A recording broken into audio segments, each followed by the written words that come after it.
air war in Vietnam. Sleek jets wielding high-tech missiles ruled the sky. To many, the gun is a useless relic of a bygone era. But they couldn't be more wrong. Brutal air combat over Southeast Asia proves pilots still need to put lead on target to survive. Now you're in the cockpit as American pilots take aim and pull the trigger in some of the most heart-pounding dogfights of the modern age. Experience the battle.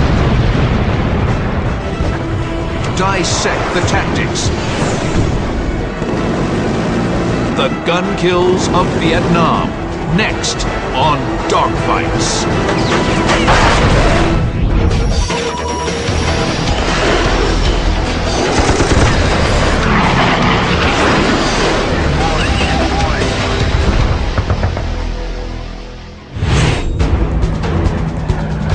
June 20th, 1965. The dawn of the air war in Vietnam. 4 prop-driven A-1 Sky Raiders launched from the carrier Midway droned into hostile skies. They're flying in support of a rescue operation. There was an Air Force pilot who was down in far northwest North Vietnam, and they really wanted to make an effort to get him out. The lumbering Sky Raiders are not there to dogfight. Their mission? Use their powerful 20mm cannons to ward off enemy ground troops. But little do they know, they're on a rendezvous with history. The first air-to-air gun kill of the Vietnam War. Lieutenant Clinton Johnson flies number 3, Element Lead. His radio is damaged. He can't communicate with flight leader Ed Greathouse. Miles from their mission objective, the lead element unexpectedly snaps over and dives for the deck. Johnson wings over and follows. He's missed something big.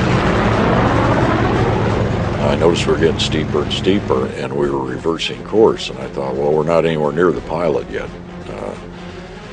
I wonder what's going on. Johnson instinctively scans the jungle floor for threats. I always had a policy, if the nose was pointing at the ground, the guns were armed, so I armed all my weaponry.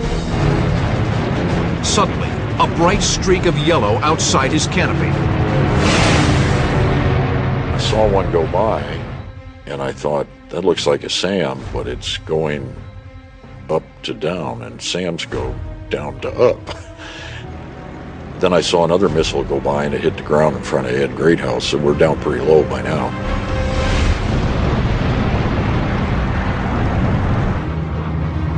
Two North Vietnamese MiG-17s have the drop on the Sky Raiders. The leader is going after Johnson. Shortly thereafter, I looked in my mirror, and there was a guy firing at me. The MiG is spewing out a lethal arc of 37mm and 23mm cannon fire. I could see the 2 different sizes of tracers going by. The 37s, when they're burning, they're about the size of a tennis ball going by. That's what they look like. The other ones look like fiery golf balls. Clint Johnson has been jumped by an enemy jet with almost every advantage in a dogfight. Something his Sky Raider was never intended to do.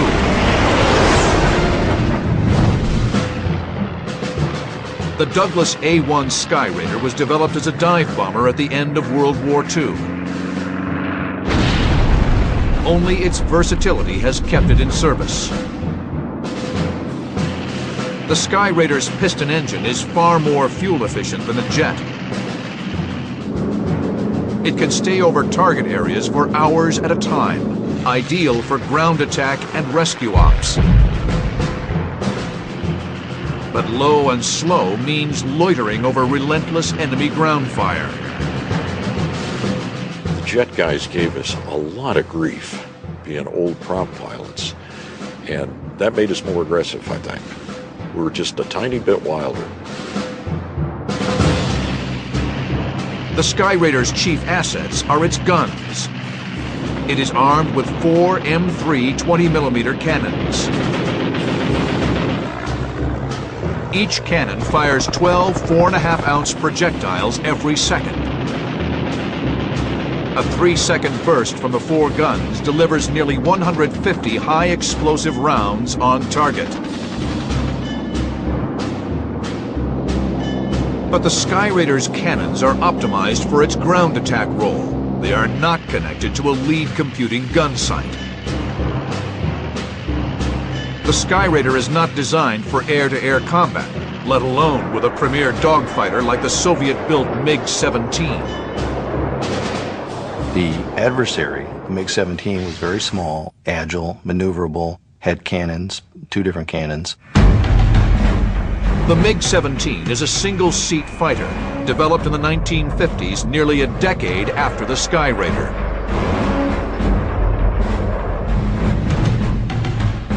The jet-powered MiG is far superior in the key aspects of speed and climb rate. Its weapons system is designed for air-to-air combat. A single hit from its 37mm cannon could obliterate a Sky Raider. But the Sky Raider has one small advantage. Slower prop-driven aircraft can make much tighter turns than high-speed jets. With MiG-17s hot on Johnson's tail, he'll have to outturn his enemies to survive. The Sky Raiders take violent evasive action. The lead element pulls hard to the right. Johnson and wingman Charles Hartman brake hard left. The flight is split. Johnson's wings are nearly vertical in the high G turn. His airspeed plummets, but the Sky Raider is built to handle this kind of maneuver. The A-1's thick, wide wing generates more lift than the MiG's swept wing. Johnson can stay aloft at extremely slow speed. The MiG cannot. The Sky Raiders pull tight circular turns. The high-speed MiG can only match the turn for a split second before he overshoots, pulls up, and re-engages. Johnson strains to look over his shoulder. The enemy pilot can't get a shot. He would pull inside of our turn, drop his nose and fire, but he couldn't hold it. And you'd see the tracers fall away. And then you'd relax a little, he'd pull harder, and he'd fire again. After several attempts, the frustrated MiG breaks off. Wingman Charles Hartman squeezes off a burst.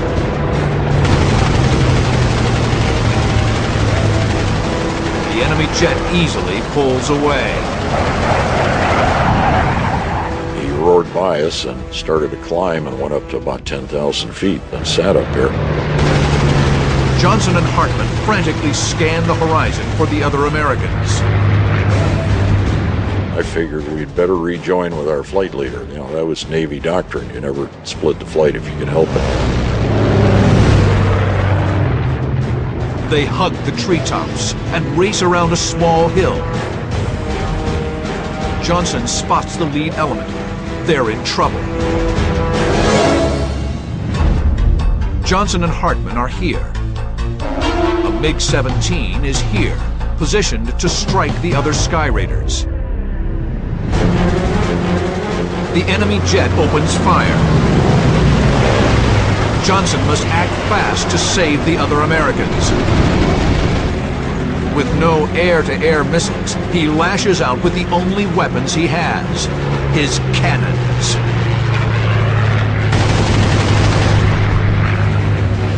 We had a 90-degree deflection on him. I fired a very short burst. I knew I wasn't going to hit him, but I got his attention. But now the MiG snaps violently around to the right. He turned into us, head on. Johnson has saved his flight, but he's put himself and his wingman in mortal danger. The communist MiG bores in for the kill at 450 miles per hour. Johnson's finger is poised on the trigger. There's never been an air-to-air gun kill in the Vietnam War. For the Americans, it's make history or die.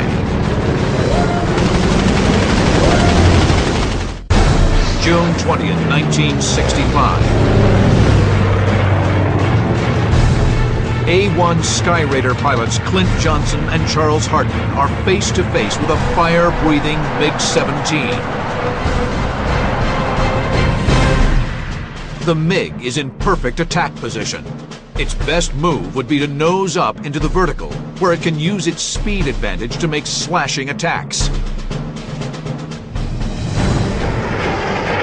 But surprisingly, the MiG continues dead ahead, splitting his offensive fire between the two Skyraiders.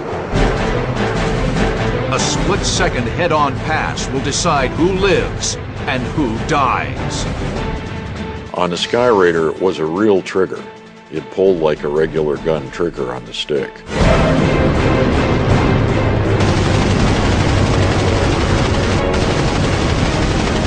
High explosive rounds punish the MiG.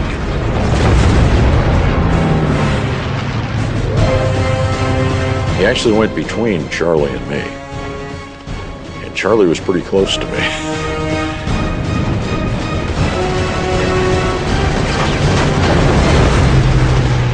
I thought I was going to hit him. I thought we were going to have a midair.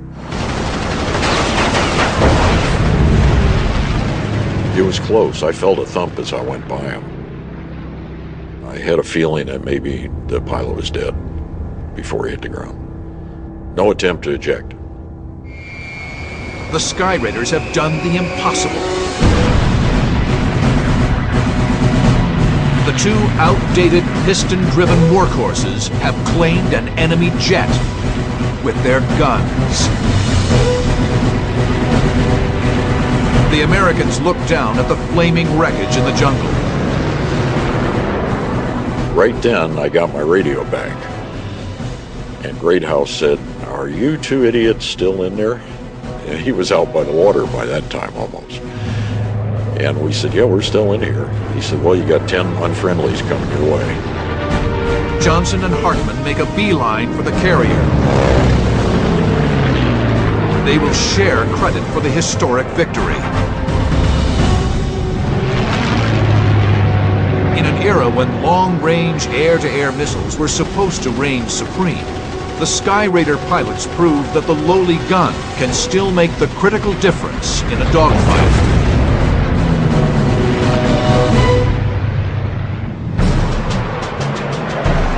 But by 1965, dogfighting was no longer a top concern, as new weapons technology was expected to make close-in air combat a thing of the past. Aircraft weapons have evolved from World War I, where there was a single or two nose-mounted machine guns on a biplane fighter, to World War II, where a mix of weapons were placed both in the nose and wing of the fighter aircraft. Some countries, like the UK, went to 8 smaller machine guns. The United States often used 6 or 8 larger 50 caliber machine guns, and then Germany and Japan used a mix of machine guns and cannon. These were all with the objective of achieving a weight of fire to destroy the enemy bomber or fighter. As aircraft modernized and grew more rugged, it became clear that 50 caliber machine guns lacked critical stopping power. The shift began toward larger aircraft guns with calibers above 15 millimeter, classified as cannons.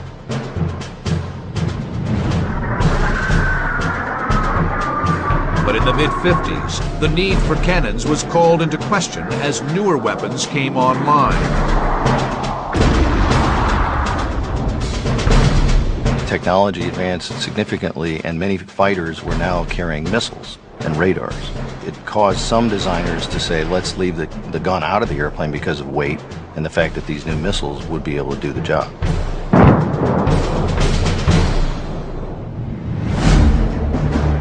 Introduced in 1960, the supersonic F-4 Phantom quickly became the frontline fighter of the United States Navy and Air Force.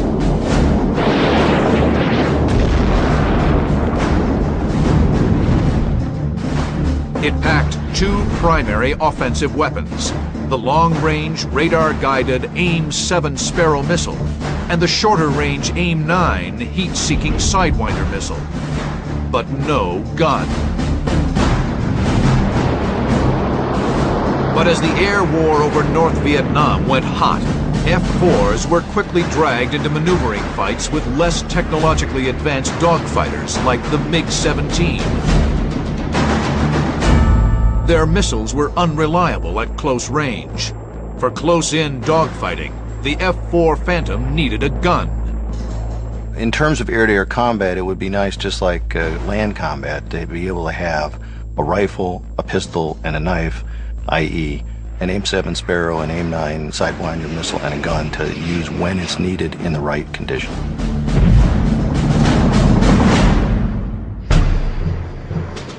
After months of debate, in May of 1967, Air Force top brass decides to add a gun to the Phantom. Not a moment too soon. May 22nd, 1967. Lieutenant Colonel Robert Titus leads a flight of F-4 Phantoms on an escort mission over North Vietnam. These are among the first gun-equipped Phantoms, escorting 16 F-105 fighter bombers to their target, a supply depot near Hanoi. It's a stretch of sky teeming with MiGs.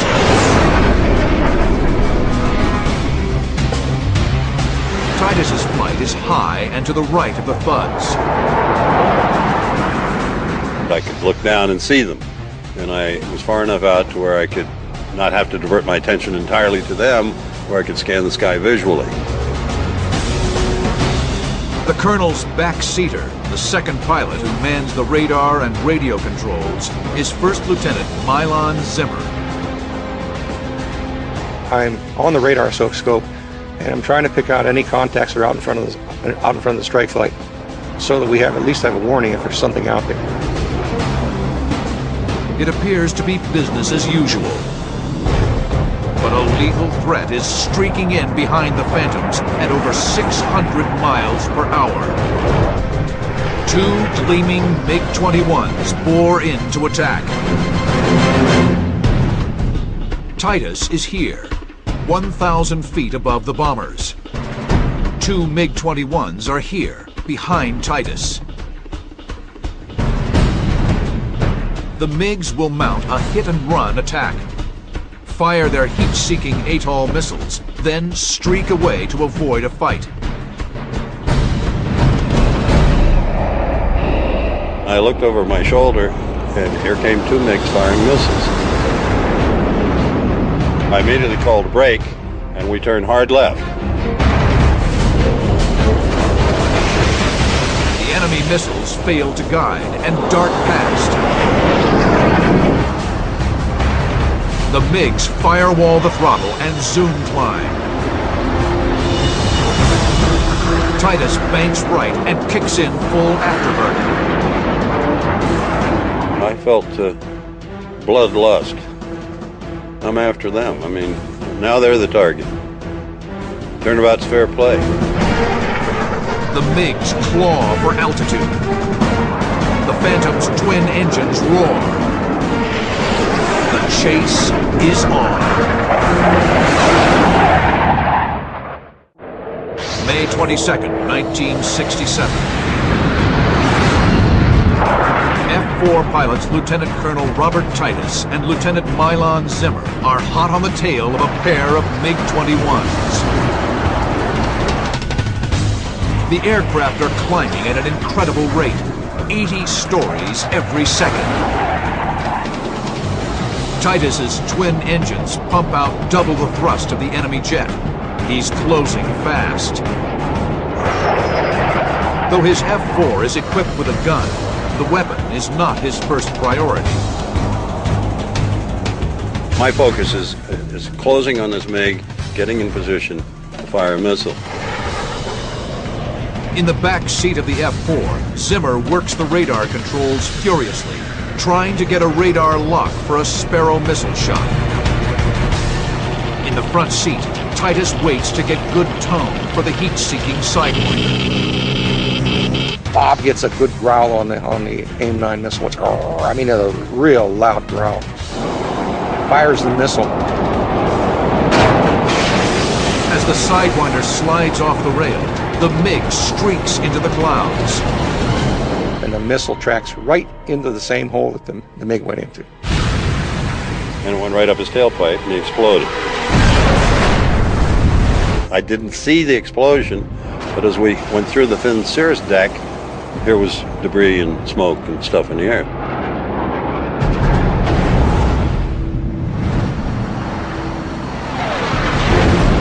One MiG down, one to go. Titus applies right rudder to get the MiG in his crosshairs. He orders Zimmer to go bore sight, meaning lock the radar antenna in line with the gun sight. Titus fires a Sparrow missile. The MiG pilot reacts smartly. Well, he saw us coming and he turned hard left and started down. And that's when the dogfight really began. Titus rolls left and pitches down to give chase. The force of G shoves the Phantom pilots back in their seats. The F-4 screams into a power dive. The MiG pilot throws his aircraft all over the sky to shape his deadly shadow. And it was some very high G maneuvers, right and left, up and down, at probably 550 to 600 miles an hour. I mean, we were smoking. It was one hell of a show. The lower the MiG gets, the more it blends in with scattered reflections from the ground. Titus's missiles cannot lock onto the target. A skilled pilot flying the premier fighter of the Soviet bloc is no easy mark. The Soviet-built MiG-21 is a single-seat fighter capable of Mach 2, a worthy adversary to the F-4. The MiG-21 is lighter and more agile, but cannot outrun the more powerful Phantom. The MiG's intense maneuvering can defeat any of Titus's missiles. But this F-4 is packing a gun. What was found in early Vietnam air combat was it would be nice to have the AIM-7, the AIM-9, and a cannon so that you covered all the elements of the potential air combat. Once it was discovered that a gun was needed, a bunch of activities took place. One was the design of a gun pod, the SU-16, which was centerline mounted like a fuel tank. At the heart of the Su-16 was an M61A1 six-barreled 20mm rotary cannon, which operated like a Gatling gun. Power was provided to the cannon by a ram air turbine that popped out into the Phantom's slipstream. As the turbine rotated, an electric current was generated sufficient to spin the barrels.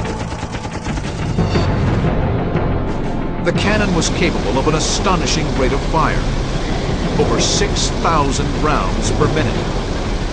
But the gun pod had several major drawbacks.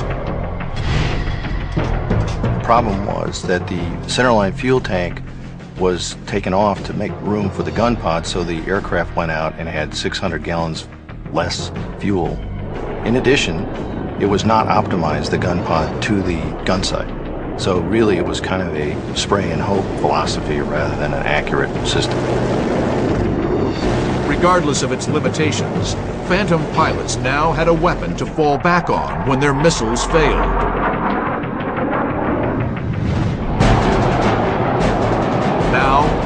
Titus flips the master arm switch for his M61A1 cannon. On the belly of his F4, the turbine spins in the slipstream.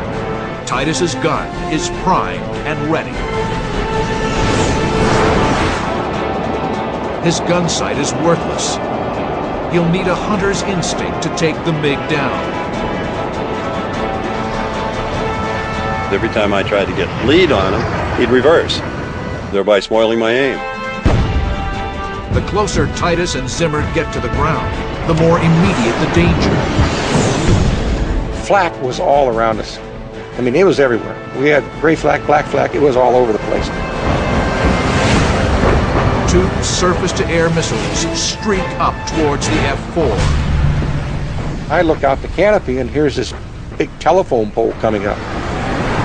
I instinctively ducked my head because the missile appeared to be close to me.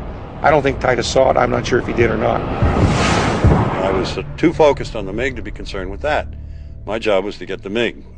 The MiG pilot is running out of options. Titus is closing in. The MiG rolls wings level and begins a high-G pullout. Bob Titus yanks back on the stick, straining to pull his nose in front of the MiG.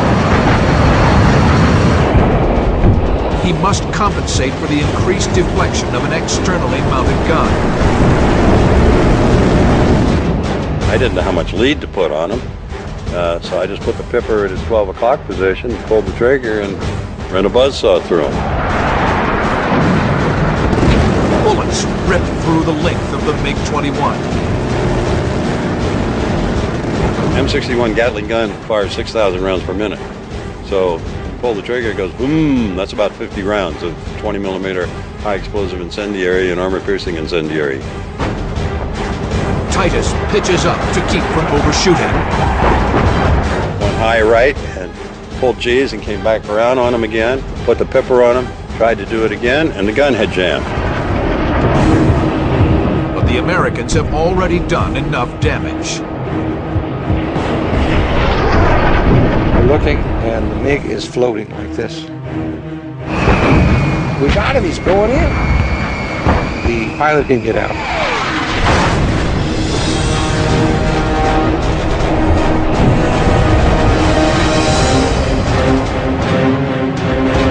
Robert Titus and Milan Zimmer have just killed 2 MiGs in a single air battle.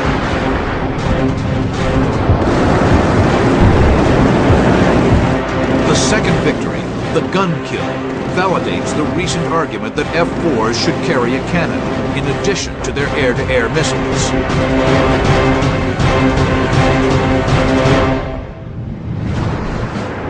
Over the next few months, F-4 Phantoms arriving in service in Vietnam have new, updated gun pods. The Su-23 gun pod was an improved follow-on to the Su-16. During combat testing of the Su-16, pilots found that at low speeds, the ram air turbine that powered the cannon failed to produce enough energy to spin the barrels. The new Su-23 featured a more reliable, self-powered cannon and a lead computing gun sight. Having a reliable gun meant that Phantom pilots could be more aggressive in engaging the enemy. Captain D. Simmons is one such pilot, and on November 6, 1967, he'll prove that an aggressive F-4 pilot armed with a gun is a lethal combination.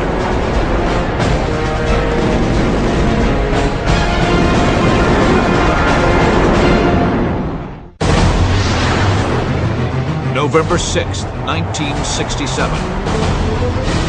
Air Force Captain Darrell D. Simmons, with backseater Captain George McKinney, leads Sapphire Flight. It's one of 2 flights of F-4s escorting an F-105 fighter-bomber force to their targets in North Vietnam. Simmons is perched above the bombers, scanning the sky for enemy threats. His radio crackles to life with a warning from radar control. Two flights of MiG-17s about 30 miles south of you, and the MiG-21s are about 250 at 30. Roger.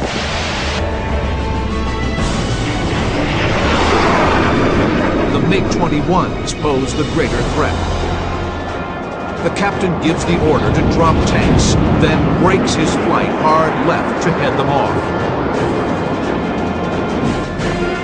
In the back seat of the Phantom, George McKinney struggles to get a radar lock. So you can take a look. I'm fine, but There was a lot of clouds that day, especially in this sector we turned into. And we were kind of meeting them head on. Their blips merge on the radar scope. Nothing. They were either above us or below us, I don't know. But we never did see them. Simmons is concerned that the MiGs got past him. If so, the F-105 strike force is now in serious jeopardy. He quickly reverses course and powers back toward the fighter bombers. The role of the American fighter pilots largely was offensive-defensive. It was not to go knock down a MiG. It was like shepherds to protect the strike force and dissuade the MiGs from becoming involved. The F-4s never spot the MiG-21s. But their diversion has opened the door for a marauding MiG-17. I told D 11 o'clock low, and he looks and says, "Those are thuds." At which time I say, "D, the last one's not, he's shooting." And he says, "Oh yeah, tally ho." Simmons is here at 5,000 feet. A single MiG-17 is here, 2,000 feet below Simmons, attacking the thuds. Simmons has only seconds to take the MiG out, or a bomber will be lost. He'll perform a high-G diving turn to position himself behind the MiG. The captain yanks the stick in tight, slams the throttles to full burner, and boots left rudder. His Phantom dives into a 135-degree slicing turn. He quickly accelerates past Mach 1. You're determined. You're either going to get him or you're going to ram him. I think that's kind of the attitude that I took. Just aggressive feel comes all over you. You're going to attack with everything you've got. His number one mission in life is to get that MiG off of the tail of that 105. Simmons levels out about 1.5 miles behind the MiG. At this range, Simmons' best option would be a heat-seeking Sidewinder missile. But with a flight of thuds in front of the MiG, it's too risky to push the button. His missile doesn't know the difference between a friendly heat source and a foe's. So I decided right then to use the gun.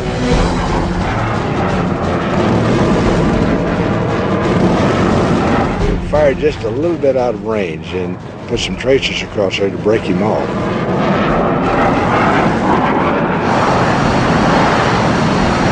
The MiG spots the tracers and brakes hard left. It seemed to me that the MiG stopped his nose on one molecule of air and just it turned right around. At this point, Simmons has two options. A less experienced pilot could have tried to match that MiG's turn in the same plane, which was not possible with the F-4, meaning he would have overshot. The MiG could then have turned back into us and shot us. Or the highly skilled fighter pilot could recognize that he still has an offensive opportunity, which he did. You cannot turn with him. Well, you have to get into another plane. Simmons takes the fight into the vertical, performing a high-speed yo-yo. In a yo-yo, Simmons pulls into a steep climb, reverses, then dives on the MiG, cutting inside his enemy's turn. It's a maneuver that takes advantage of the Phantom's raw power. I just pull straight up then going into the vertical. Climbed about 12,000 feet, airspeed decreased around 200, 220 knots. Pretty low for an F-4. At which time he stomps the rudder to get the nose pointed back down, unloads the G off the airplane to allow the airspeed to build back above the Mach, and then pulls toward the MiG. The North Vietnamese pilot loses sight of Simmons. I don't think he even saw us. Because when I went vertical, I'm sure he looked around and we were way above him. The MiG pilot is unaware that the Angel of Death is swooping down from above. As we start to close the range on the MiG, he realizes that we're there, and he goes into a climbing left turn, in which time he pulls the nose well out in front of him, as you have to pull lead. As the MiG turns, he rolls to reveal the full outline of his aircraft, a perfect target. Simmons pulls the trigger. A 3-second burst.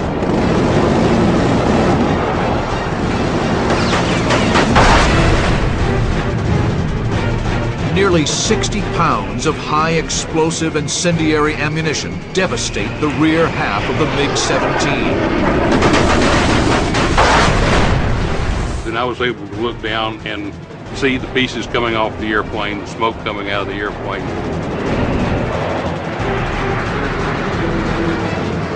Pieces came off of him. I just pulled up beside him. He looked at me going down. He stayed with the airplane.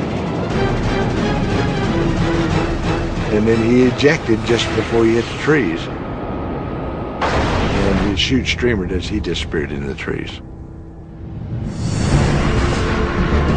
Simmons and McKinney have killed their first MiG.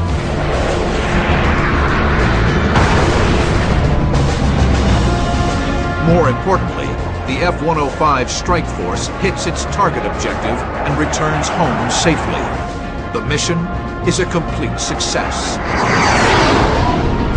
Simmons and McKinney link up with the rest of Sapphire Flight and head back toward the Gulf of Tonkin. But mere seconds into their egress, backseater McKinney spots a silver flash. And just looking around, I looked down there and couldn't believe my eyes. There is another MiG-17 right down there on the treetops, headed back to the west. No Phantom crew has ever scored 2 gun kills in a single engagement. Simmons and McKinney saddle up to make history.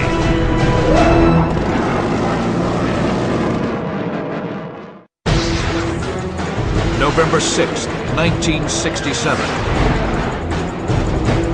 Darrell Simmons and George McKinney have a visual on a MiG-17. The enemy jet is hugging the jungle floor, blending in with ground reflections. Firing a heat-seeking missile would be futile, but Simmons is armed with a cannon. Simmons is here at 3,000 feet. The MiG-17 is here. Once again, Simmons will use his diving speed to close the gap. We just lit the burners, unloaded, and like I say, I wanted to put the airplane right in on him. Simmons rolls into a hard left turn. He levels his wings barely 200 feet off the deck and just 1 mile behind the enemy aircraft. At nearly the speed of sound, his Phantom can cover that distance in a fraction of a second.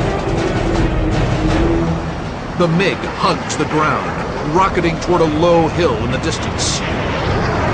I thought that MiG's tactic was going to be, well, I can turn faster than F-4 comes, so I'm going to fly at this little hill, and at the last minute I'm going to turn, I'm just going to let him run into the hill.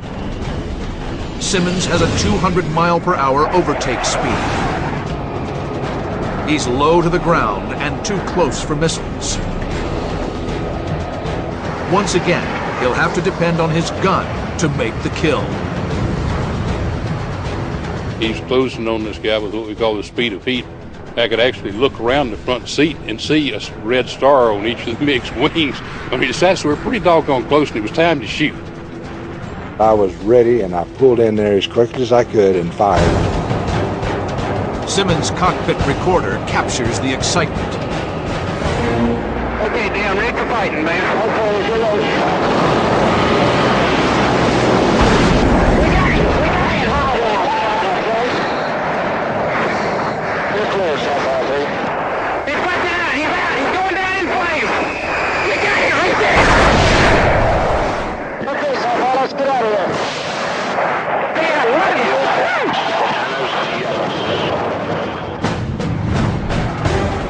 I am convinced that the first high explosive round went through the MiG's fuel tank, because at that point he turns into this great black-orange explosion in the sky. It was that quick. The Phantom is so close to the explosion that Simmons has no choice but to barrel through the churning fireball. Smoke is sucked into the jet's intakes. The Phantom shudders, its engines gasping for breath. We're very, very happy for about 3 seconds until we went through that fireball. And since there's no oxygen there and disturbed airflow, it causes the compressor blades in our jet to stall, which kind of goes boom.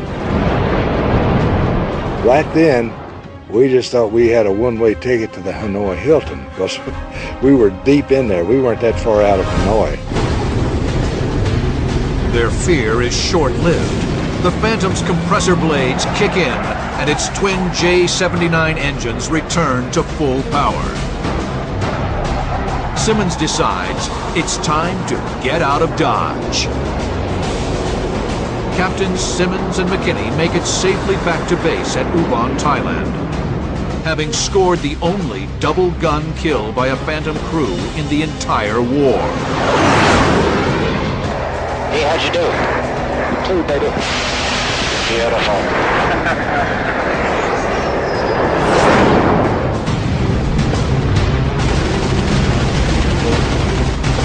Throughout the course of the Vietnam War, over 24 MiGs met their demise as a result of 20mm air-to-air cannon fire.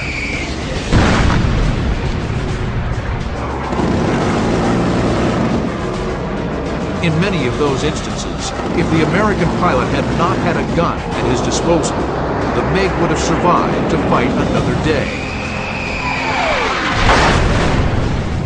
It's definitely, as proven through all the wars, the most effective air-to-air weapon is that gun that you can point at the enemy, and if you point it correctly and pull the right lead, it's extremely lethal.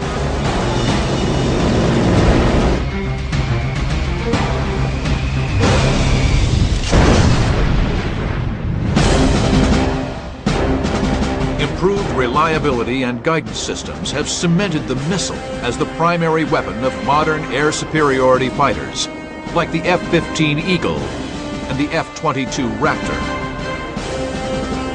But the lessons of Vietnam have not been lost. Even these advanced fighters are equipped with internal cannons. In most cases, the cannon was kept, because on certain close-in combat situations, nothing like a cannon, because you can fire it very close in, you can fire it instantaneously, and it won't be decoyed by electronic warfare or any tactics. The bullet will still hit the target.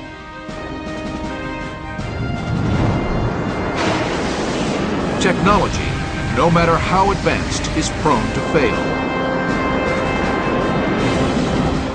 When it does, the score will be settled up close and personal with guns.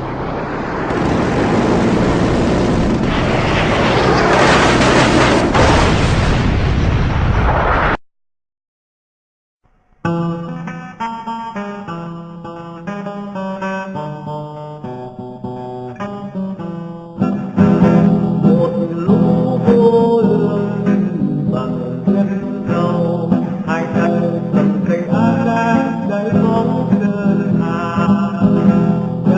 bỏ lỡ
The skies above North Vietnam erupt into the fiercest air combat of the war. Brutal supersonic dogfights. As kills mount, one U.S. pilot pursues a life-or-death quest for a coveted title. The first Air Force fighter ace of the Vietnam War. Using state-of-the-art computer animation, you're in the cockpit with America's finest pilots as F-4 Phantoms challenge communist MiG-21s. Experience the battle. Dissect the tactics. Relive the dogfights.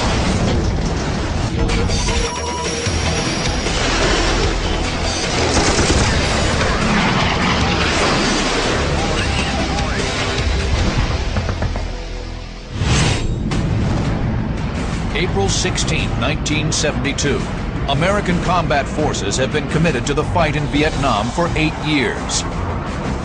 Today, 4 U.S. Air Force F-4 Phantoms, call sign Basco, orbit 18,000 feet above Laos. The Phantoms are waiting to escort B-52 bombers into the heart of North Vietnam in a dramatic escalation of the air war. But there's been a mix-up. The B-52s are still on the ground, and the Phantoms are burning fuel at a rate of 150 pounds per minute. To reduce drag, Flight Leader Fred Olmsted orders the Phantoms to jettison their empty centerline fuel tanks. Still, the reduced weight won't buy enough time. Phantom pilots know that there is nothing that you can do in a Phantom to save that big, beautiful aircraft and burn all the fuel you got. We had to make a decision. Olmsted has 2 choices. Wait for the B-52s and risk running out of fuel, or use their fuel for the flight's secondary mission, hunting for North Vietnamese MiGs. Olmsted chooses the MiGs, the Blue Bandits. He turns the Phantoms 180 degrees. Basco flight is now on the prowl. Flying number 3 is Olmsted's good friend, Dan Cherry. Fred makes a turn and heads right for Hanoi. And we start pushing the power up and picking up the speed. And we cross that border into North Vietnam. Almost exactly at that precise time that we ingressed into North Vietnam from our orbit in Laos. My backseater picked up 2 Blue Bandits. Basco Flight's audio transmissions were recorded, a remarkable historical record of air-to-air combat in Southeast Asia. Basco has 2 bandits on the nose, F-20. Copy that. The bandits on the nose at 20. Let's get rid of them, Basco. 2 silver MiG-21s are 20 miles out and closing head-on at the Phantoms. Olmsted isn't backing off. He orders Basco Flight to stay on course. They marched right down the radar scope from 18 miles to 12 miles to 10 miles to 8 miles. I didn't see them at the time, and Fred said, "There's 2 silver MiG-21s there, Dan." And I said something really clever and smart like, "Where?" The MiG-21 there, Dan. Dan. Oh, joy. 2 Blue Bandits just went by us. And that's when the fight really started. Olmsted and his wingman give chase. He rolls his F-4 Phantom into a climbing turn and swings around 180 degrees. Olmsted and his wingman are maneuvering to get above and behind the Bandit into a firing envelope. Cherry and his wingman stay in trail, protecting Olmsted's 6 o'clock. Then, Cherry spots a 3rd Bandit, a camouflaged MiG-21, ambushing Fred Olmsted from behind. We've gone through about 90 degrees of turn when my wingman, Greg Crane, spots the camouflage MiG right off of our nose. The North Vietnamese have set a trap, and flight leader Fred Olmsted is the target. The stage is set for a legendary dogfight. A battle on the cutting edge of a dramatic turnaround in the Vietnam Air War. Americans are in the skies above North Vietnam for the first time in 3.5 years. In October 1968, seeking to de-escalate the conflict and bring the North Vietnamese to the conference table, then-President Lyndon Johnson declared bombing off-limits above the DMZ, separating North and South Vietnam. The North used the bombing halt to build up its military capability. By 1972, they're ready for a major offensive. They stream hundreds of thousands of troops and armor down the Ho Chi Minh Trail. They had massed approximately 200,000 troops there north of the DMZ. That's 20 divisions, 600 tanks, and to put that in perspective, that's the same size, roughly, as the German army had during the Battle of the Bulge. In March, the North Vietnamese surged south across the DMZ. The fate of South Vietnam rests in the hands of American airmen. April 9th, 1972. For the first time in the Vietnam conflict, American B-52 bombers cross the DMZ into the north. They pound supply lines and troop concentrations, feeding the communists' advance. The gloves are coming off. In addition to dropping bombs, F-4 pilots have another mission: protect lumbering B-52s from enemy MiGs. I do remember the warning that was issued by the Chief of Staff, and he said something to the effect that if any of you hotshot F-4 drivers let a B-52 get shot down by a MiG, you won't even be able to drive a taxi cab anyplace. To American airmen, the most dangerous aerial threat is the MiG-21. First introduced in 1956, the MiG-21, like its MiG-15 and MiG-17 predecessors, is renowned for its speed and agility. But unlike its swept-wing predecessors, the MiG-21 employed a triangular delta wing, an attractive design for a supersonic fighter, combining low drag and structural weight with excellent supersonic maneuverability. It was a Formula One racer, if you want to think of it that way. Turned extremely sharp. It had a big afterburner, strong, a big thrusting afterburner engine. It could turn very, very quickly, very well. It was hard to see. No real smoke, no smoking engines. The MiG-21 is armed with 2 heat-seeking air-to-air missiles. and two 23mm cannons. It's lethal in close encounters. In contrast to the sleek MiG, the massive two-seat F-4 Phantom was designed for the Navy in the late 1950s as a long-range fleet defense fighter. In 1962, it was adapted for the Air Force for both air-to-air and air-to-ground missions. The Phantom was armed with 4 long-range radar-guided AIM-7 Sparrow missiles and up to 4 short-range heat-seeking AIM-9 Sidewinder missiles. It could also carry up to 16,000 pounds of bombs, rockets, and napalm. 2 afterburning J-79 turbojet engines make the F-4 a fast and versatile heavy hitter. You'll never, ever, ever forget what it was like to start those big old J-79 engines up and add just a little bit of power and feel that big old Phantom taxiing out and shaking and rumbling. And you just knew you had strapped on a very, very masculine piece of equipment. It was massive. It looked like a combat plane. Capable of reaching speeds over 1,400 miles per hour, the F-4 is 100 miles per hour faster than the MiG. But the lightweight MiG, with its tight turn radius at high altitude, has the advantage in horizontal maneuvering, while the F-4's power has the advantage in vertical maneuvers. With American Phantoms and B-52s on the attack, North Vietnamese pilots respond aggressively. They abandoned their traditional hit-and-run attacks. Now they turn to challenge the Americans. There's going to be blood in the sky. Fred Olmsted and his wingman are in the middle of it. They've fallen for a trap and chased after 2 silver MiG-21s. A third camouflaged MiG-21 has jumped on their tail. MiGs sometimes used camouflage paint schemes for this kind of mission. Staying low with camouflage made it virtually impossible to see him when we're looking down in the jungle. The silver MiG-21s are here. Olmsted and his wingman are here. The camouflaged MiG streaks in on their tail here, but he doesn't see Dan Cherry right behind him on his 6 o'clock.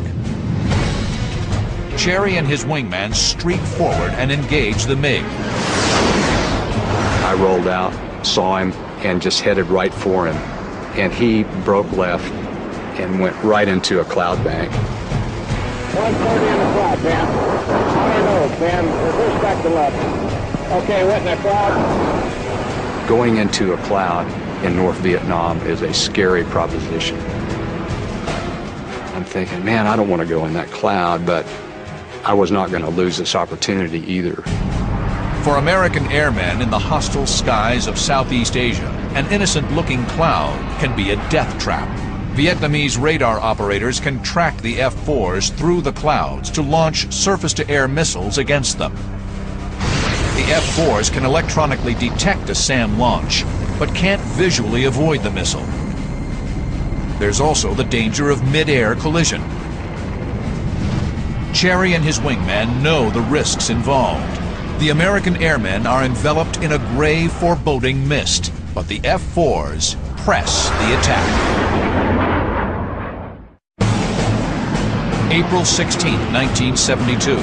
American airmen are in the skies of North Vietnam for the first time in 4 years. Dan Cherry and his wingman Baby Beef Crane have chased a MiG into the clouds.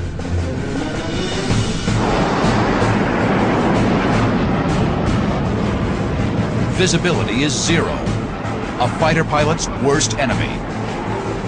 The pressure is much too intense. Cherry aborts.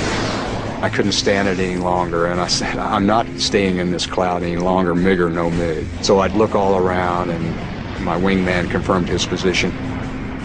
So the feeling then was, we've lost this guy. Suddenly, Baby Beef calls out. MiG, 2 o'clock, 4,000 feet above, climbing right turn. It's a lucky break.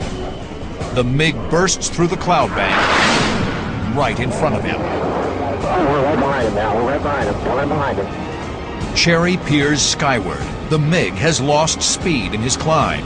He's directly in Cherry's killing zone. Cherry pitches his nose up, trying to gain a missile mark. His first MiG kill is right in front of him. Things seemed to slow down in their motion to where everything became really clear. Cherry gets good tone. The infrared seeker head of the AIM-9 Sidewinder growls in the pilot's headset when it gets a lock on. Cherry strains to see the missile track. Nothing. He quickly launches a second Sidewinder. Again, no missile track. The missiles have launched, but Cherry doesn't know it. The MiG's high G turn has defeated the missile's seeker head. I'm really angry. I mean, here's my whole life. I've never seen a MiG this close before. And I have this opportunity to get this guy, and I've got an airplane that's not going to work. Desperate, the MiG noses over into a spiraling dive. He's hoping that his tight turns will prevent Cherry from getting another lock-on. Cherry and his wingman kick over into a diving chase. From 25,000 feet, the three planes hurtle toward the ground. The Americans have the weight and thrust advantage. Baby Beef has nosed ahead in the dive. Cherry clears him to take the lead, rolling to the outside, making way for his wingman.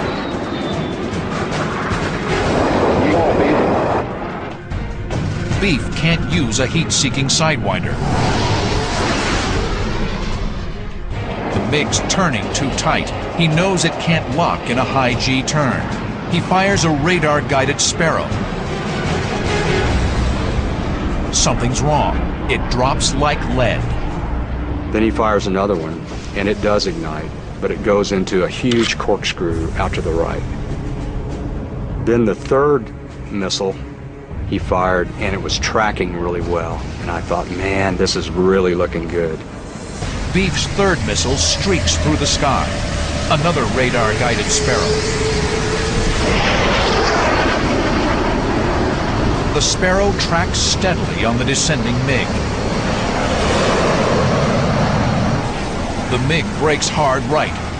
The 500-pound missile should follow, but it darts past without detonating. Cherry and Beef have fired 5 missiles. All have failed. It's a problem that's plagued the Air Force since the beginning of the war. Developed in the mid-1950s, the heat-seeking AIM-9 Sidewinder relies on infrared homing. First-generation Sidewinders are plagued with problems. They're prone to interference by clouds and rain, and often lock onto bogus heat sources, like the sun. With an effective range of 2 miles, the Sidewinder is best employed against short-range targets. Its long-range counterpart is the AIM-7 Sparrow, whose maximum range of 28 miles is far greater than the Sidewinder. Introduced in the late 1950s, the Sparrow uses radar instead of infrared. It must be actively tracked to the target by the F-4's backseater, the Weapons System Officer, or WISO. But the Sparrow is virtually useless against fast-maneuvering targets inside a 5,000-foot radius. During the war, there were over 200 occasions where someone fired a Sparrow missile. It never came off the airplane.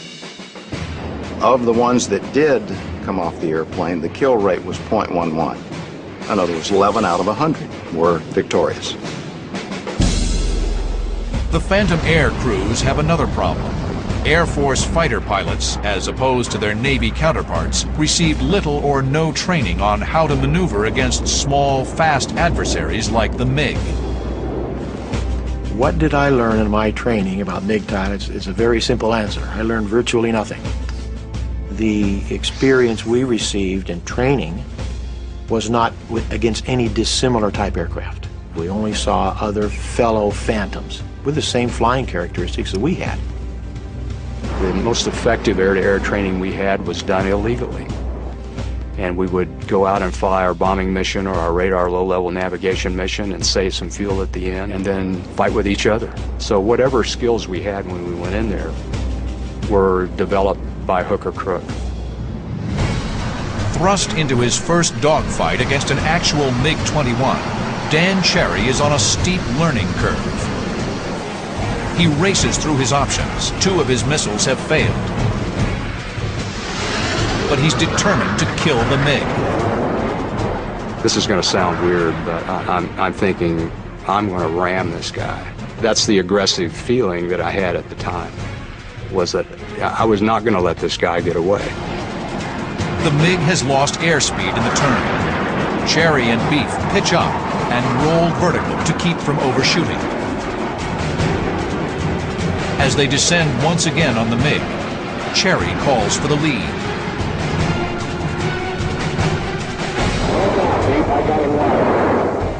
Okay, he's breaking left. He's break left, Beef. I got him. Fast forward, break left. Okay. Go get him, Dan. I kept telling Greg to get out of the way, and I'm in burner, and I'm trying to close on him because I'm ready to shoot. I'm ready to try to shoot. Cherry slides past Crane and fires a missile. Lo and behold, that big AIM-7 Sparrow comes out of there, and it does one of these kind of like a barrel roll maneuver like this at first. The Sparrow appears to be tracking off course, but then, to Cherry's relief, it rides the Phantom's invisible radar beam to the target. Its 65-pound warhead detonates, ripping the right wing from the airplane. Cherry watches the plane plummet in a fireball.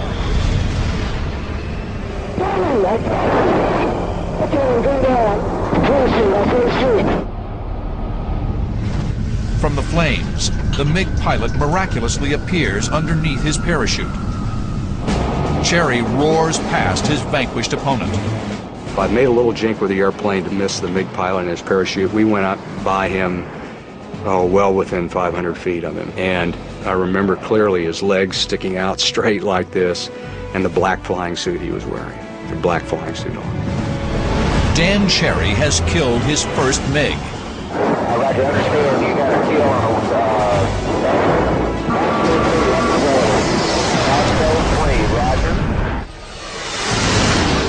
But the fight isn't over. 10 miles away, Cherry's good friend Fred Olmsted is chasing down 2 enemy MiG-21s. He's in for the fight of his life. So right then, there's no doubt we're going to have an engagement. We're going to have a very serious dogfight, and somebody's not coming home.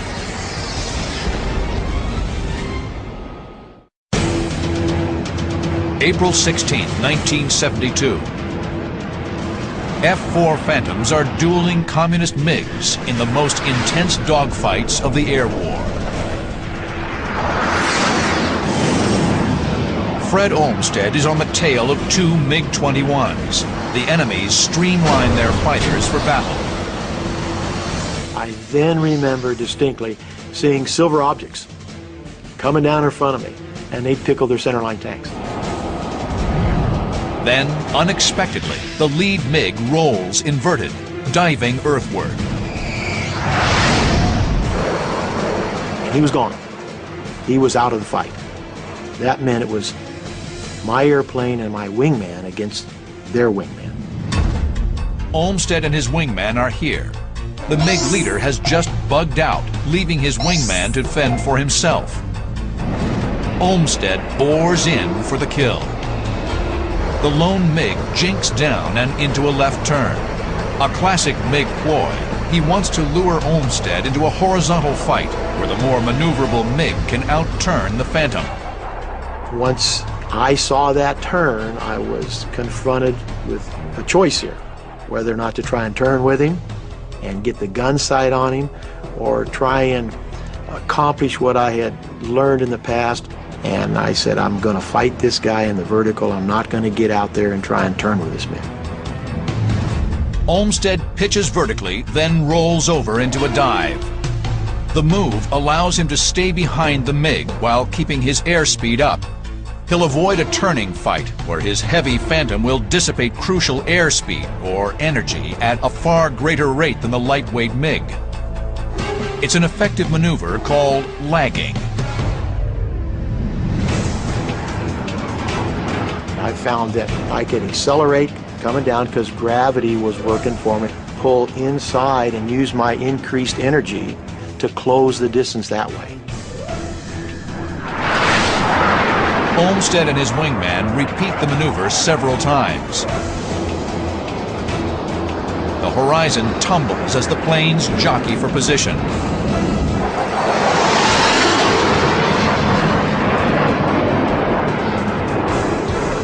Losing sight of his attacker, the MiG reverses his turn to reacquire visual contact. But the reversal slows him down and allows Olmsted to close within missile range. Olmsted's radar-guided AIM-7 Sparrow gains lock. Olmsted fires. The missile streaks toward the MiG at twice the speed of sound and plows through the MiG's right wing. Incredibly, the MiG keeps flying.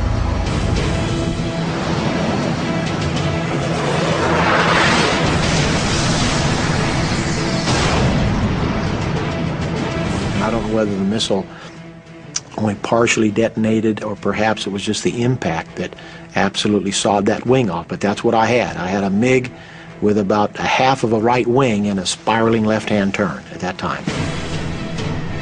Olmsted presses the attack.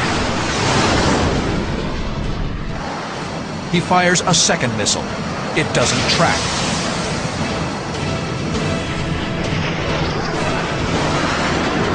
Sparrow 3 armed.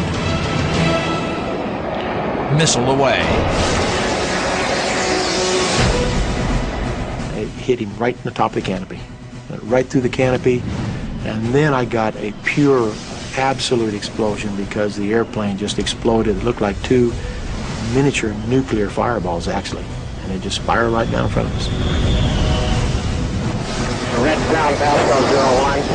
Basco, scratch number 821. Fred Olmsted has kill number 2 for Basco flight. What began as an aborted B-52 escort mission has resulted in 2 confirmed MiG kills. In 1972, the North Vietnamese have less than 60 MiGs in their Air Force. Thanks to Fred Olmsted and Dan Cherry, they've lost 3% of their fighters.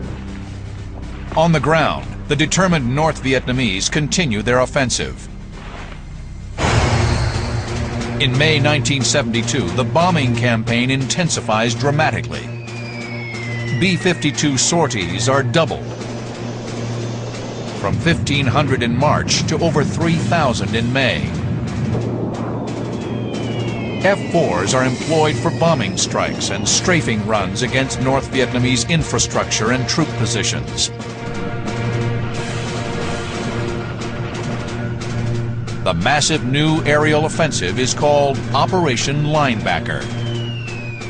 There were much greater numbers of aircraft involved. It was a massive campaign that probably did more damage in 2 weeks than the rest of the damage done in the entire war in North Vietnam. The strategic objective is to both blunt the North Vietnamese advance and to bring them back to the negotiating table in Paris. There's a renewed sense of purpose among the American airmen, including Captain Steve Ritchie. After graduating number 1 in his flight training class, Ritchie served his first tour in Southeast Asia in 1968. He then returned to the States, where he became one of the youngest flight instructors in Air Force history. In 1972, he returns to Vietnam.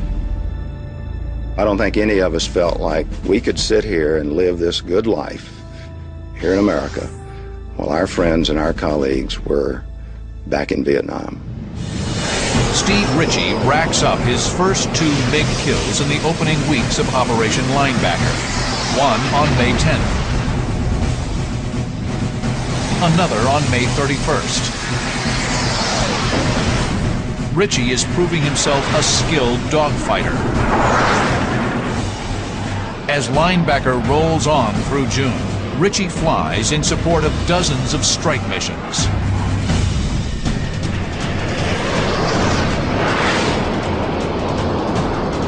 July 8, 1972.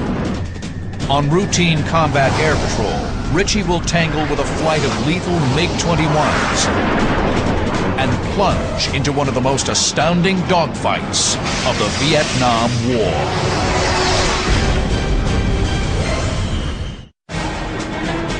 July 8, 1972.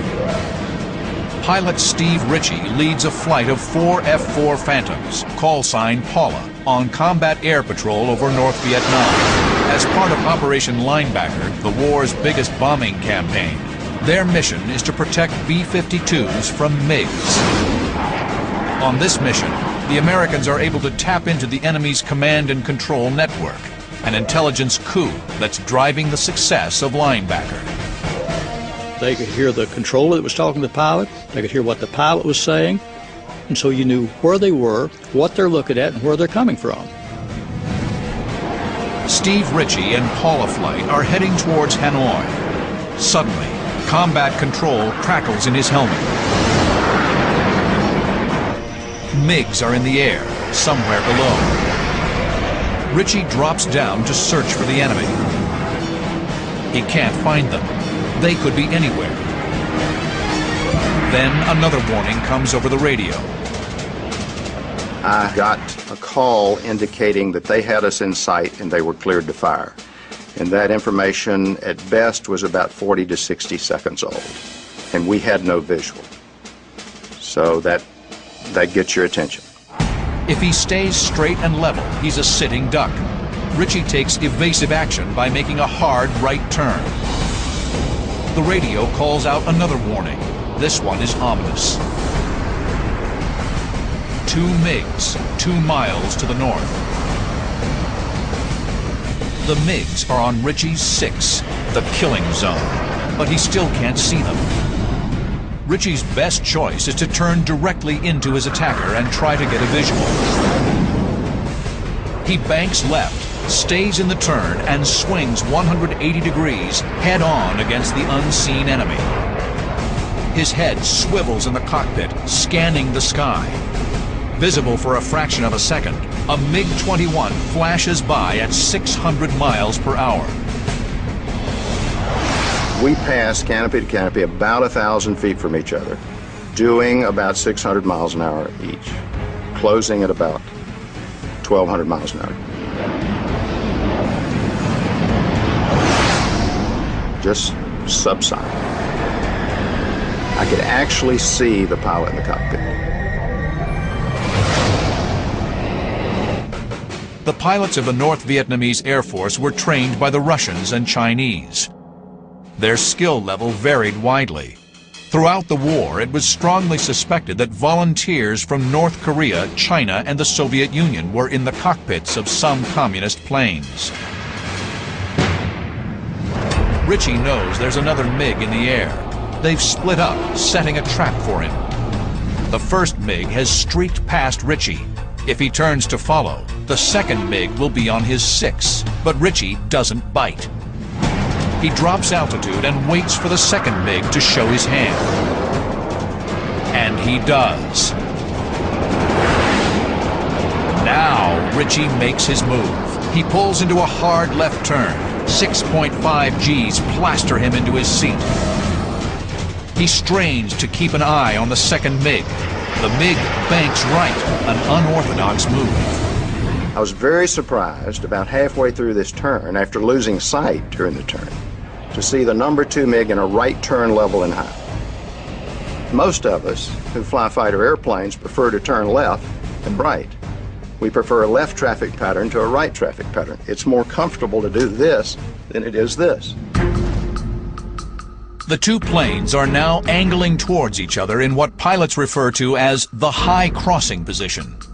In order for his missile to get a lock, Ritchie needs to get behind the MiG. He rolls to the inside, causing the MiG to shoot past him. Ritchie's now on the MiG's tail.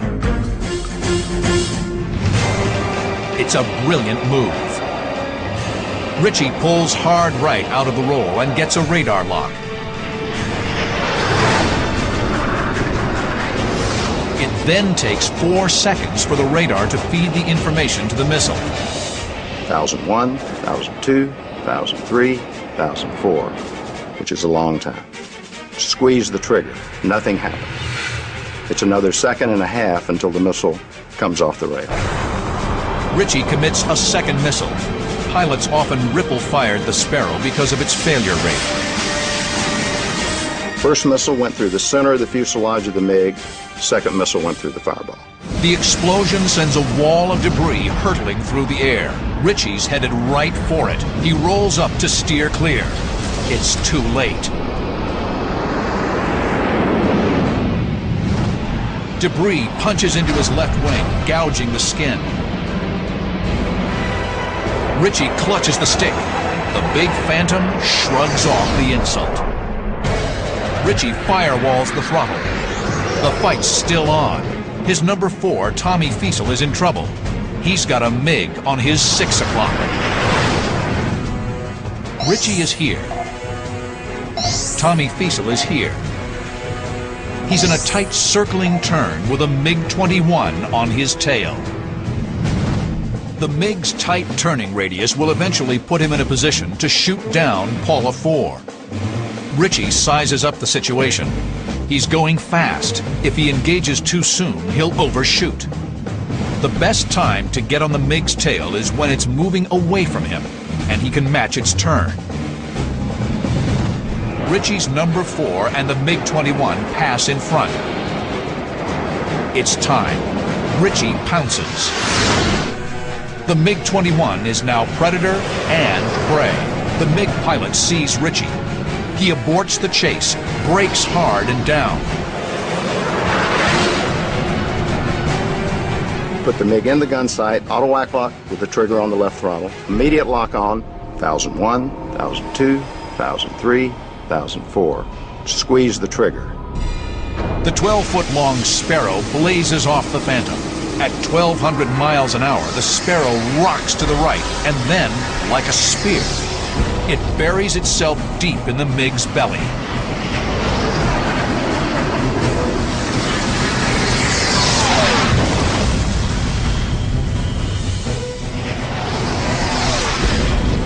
In a stellar display of airmanship, Steve Ritchie downs 2 MiG-21s in just 1 minute and 29 seconds. Everything that I'd studied, learned, experienced, worked for 30 years, all came together and gelled in an instant in time. So it was by far the most perfect mission that I was ever involved in.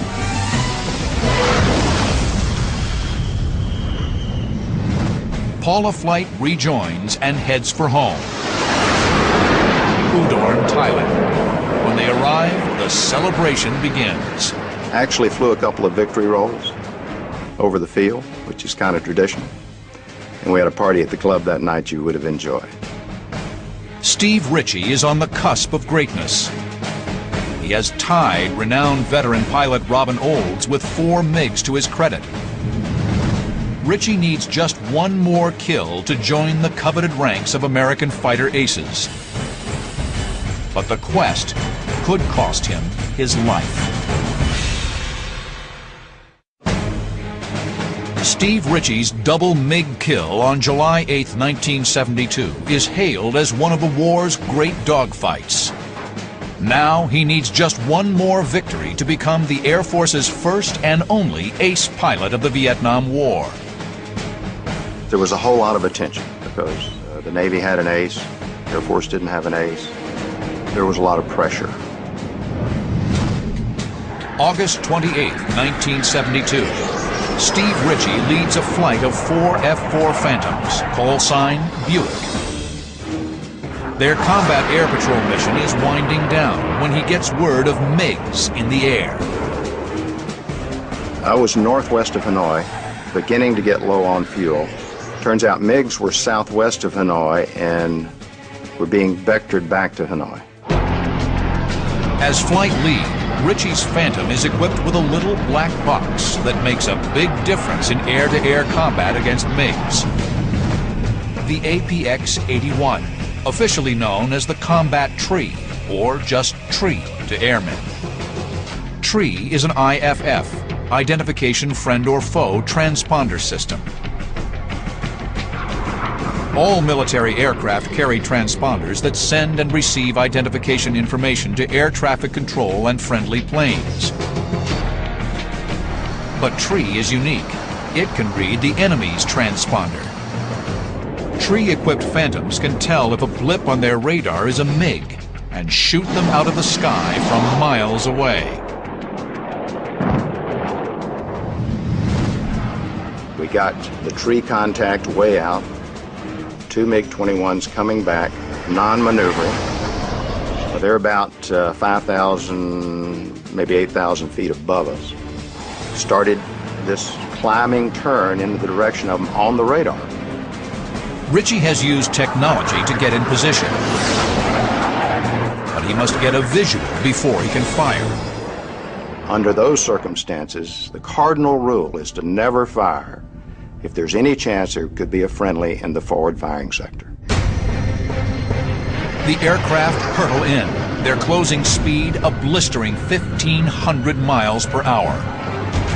Ritchie fires 2 missiles, but at these staggering closing speeds, the missile can't maintain radar lock. They streak away harmlessly. The MiGs take no evasive action. They're focused on reaching the sanctuary of Hanoi's anti-aircraft defenses. Ritchie must make his kill soon. The MiGs roar head-on past the climbing F-4s. Ritchie orders a left brake. They swing around 180 degrees and zero in on the MiG's tail. I'm now supersonic, doing about 1.2 Mach. They're still subsonic. And I got a radar lock on, fired 2 missiles. The first one appeared to go by on the right side of the MiG, and he broke left, which solved the problem for the 4th missile. The MiG's abrupt maneuver slows him down. He drifts into the Sparrow missile's effective range. The missile's warhead detonates on impact. Steve Ritchie becomes the first and only Air Force ace of the Vietnam War. The number 2 MiG in that flight of 2 did a wave down to the ground, and I elected not to try to go after that MiG due to fuel. And you know, I've debated that in my mind many, many times over the years, whether or not we should have tried that. Ritchie and Buick flight head south for friendly airspace as word reaches the airbase at Udorn, Thailand. The Air Force now has an ace. We came in and actually did a little air show over the field. In this rarely seen interview, Steve Ritchie recounts the mission. Picked them up high at 11 o'clock on almost a head-on pad, and from there maneuvered into 6 o'clock and fired a few missiles and was lucky enough to get a kill. Operation Linebacker thunders on. The Paris peace talks resume in late August. The devastating air assault has taken a heavy toll on North Vietnamese transportation, oil supplies, and power generation. The North Vietnamese simply did not think we had the will, or our president had the will, to bring the force of our attack air down upon them. Miscalculated. On October 22nd, North Vietnamese concessions in Paris lead to a cessation of bombing strikes over the 20th parallel, but the talks break down again 2 months later. On December 14th, President Nixon sends Hanoi an ultimatum. Come back to the negotiating table within 72 hours, or the bombing resumes. There's no response from Hanoi. On December 18th, Operation Linebacker 2 commences, and B-52s head north. 200 B-52s, half the Strategic Air Command, are committed to the fight. By December 29th, the big bombers have flown 729 sorties and dropped over 15,000 tons of bombs. The North Vietnamese return to the negotiations, and on January 23, 1973, a peace agreement is signed. Thanks in part to Phantom pilots, the war in Vietnam had finally ended. American airmen downed 193 MiGs in air-to-air combat against a loss of 89 of their own. Those of us out on the point of the spear, so to speak, very much rely on each other to get this job done and to survive. So we develop a very, very unusual bond with each other. We had a mission. We worked the details of the plan ahead of time, and we executed it to perfection. And then to have the added bonus of a couple of MiG kills as well is pretty neat experience. Being a MiG killer is a life-shaping event, I would say.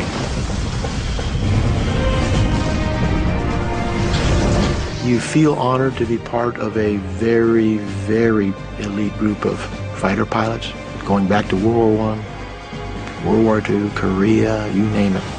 And the men that can claim to have won aerial victories and dogfights, an illustrious group.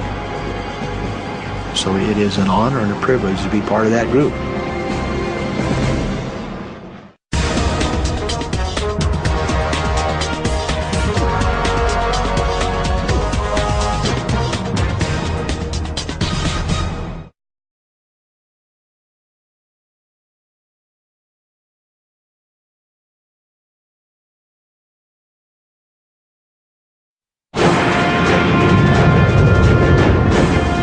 On Yankee Station, pilots of the USS Midway launch into the skies of Southeast Asia.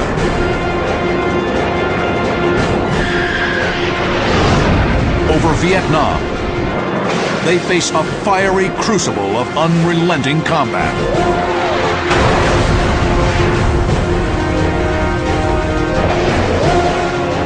The men of this remarkable carrier will make history, scoring the first and last MiG kill of the war.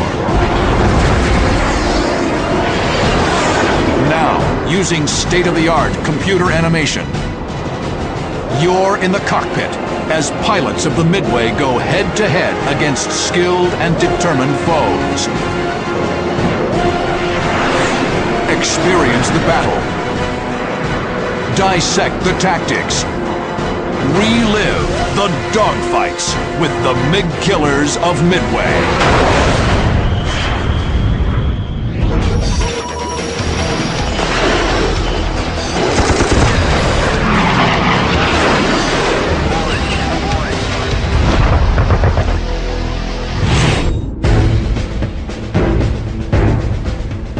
June 17, 1965.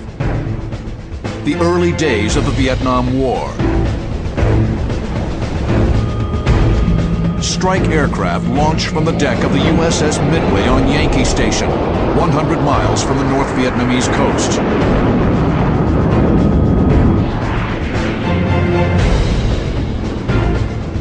The aircraft assemble over the Gulf and push into North Vietnam.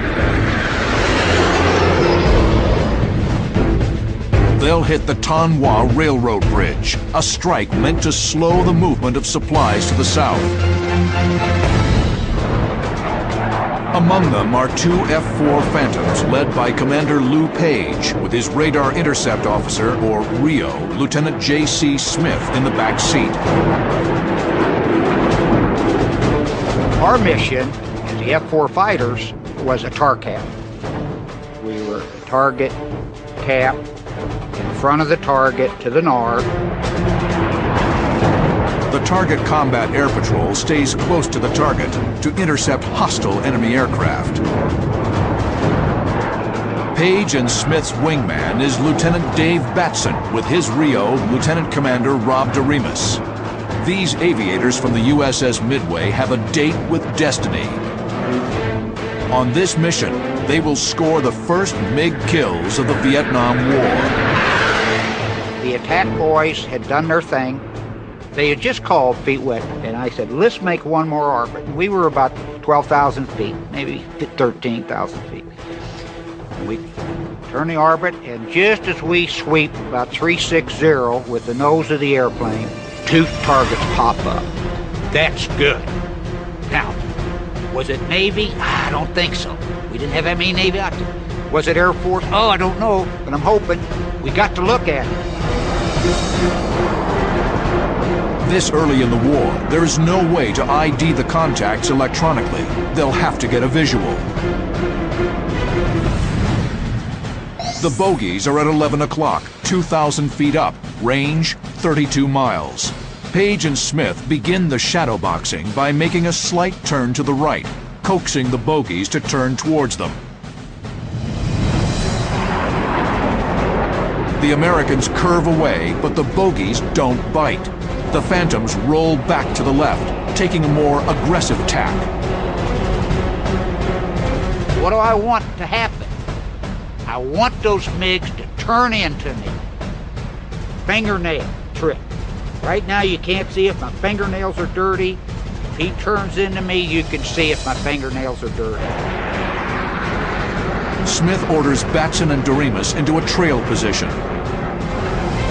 They whoop, drop back.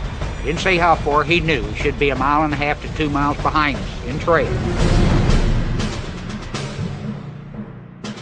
In the front, Page and Smith will gain positive visual ID on the bogies. Batson and DeRemus will target the lead contact on radar and fire as soon as it is confirmed hostile. Page and Smith will target the second bogey. Going in, then I go to ICS, intercom. I said, Lou, you should be right on your nose. Right on your nose, just slightly above. I didn't want to put him on the nose and put him under him. All of a sudden, he said, tally-ho, 4. That's the first I knew there were 4. He said, MiGs, MiGs, because the old boy turned like this into us. Round wingtips, dirty fingernails. The contacts are confirmed hostile. 4 MiG-17s in 2 elements. They're already locked up and in range for the Phantom's Sparrow missiles. I said, shoot, shoot, shoot. You never say fire in an airplane. I heard just, whoo, I felt the missile leave the airplane.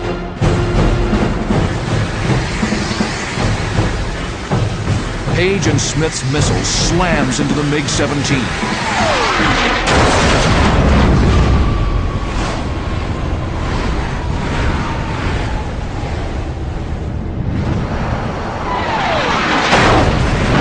Debris from the explosion takes down the MiG's wingman.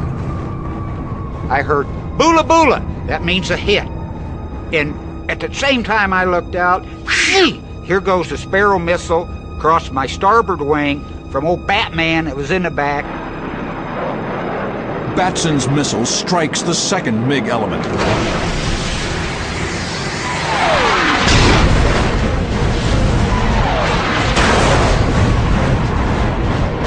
Again, debris knocks out the wingman.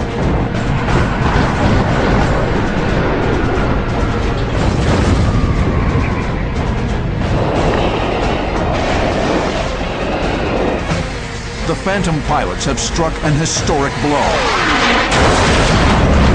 The war's first kills of North Vietnamese MiGs. They will later get official credit for 2 kills, with 1 damaged. The victory was achieved by the men of a remarkable carrier, the USS Midway. Its proud history began in the months following World War II. During World War II, the aircraft carrier came to prominence amongst navies because its offensive reach was so much greater and more powerful than any other type of platform, including the battleship. When launched in September 1945, Midway was the epitome of a World War II carrier. But the race of technology would demand vast changes. Jet aviation posed a severe challenge to carrier aviation as it was at the end of World War II. Jet aircraft are heavier, they require more power to launch, they require more space to recover because of faster landing speeds. In 1955, Midway was rebuilt with several jet-age innovations. A steam catapult to launch heavier aircraft, mirrored landing lights, and an angled deck. But it wasn't until March of 1965 in the Vietnam War that the Midway first saw combat. The cruise only lasted 9 months, but it became clear Midway again needed upgrades to accommodate the rigors of an air war over Indochina. She was decommissioned in February 1966 and spent the next 4 years undergoing the most extensive modernization effort the Navy had attempted up to that time. After a 4-year rebuild on the Midway, the Navy got a brand new carrier out of the deal. She went from a 2.8-acre flight deck to nearly 4 acres in flight deck. She could handle any of the aircraft that were currently on the Navy's drawing boards and was able to operate for extended periods of time and function every bit as efficiently as her large deck sisters. Midway is again ready to do battle over North Vietnam.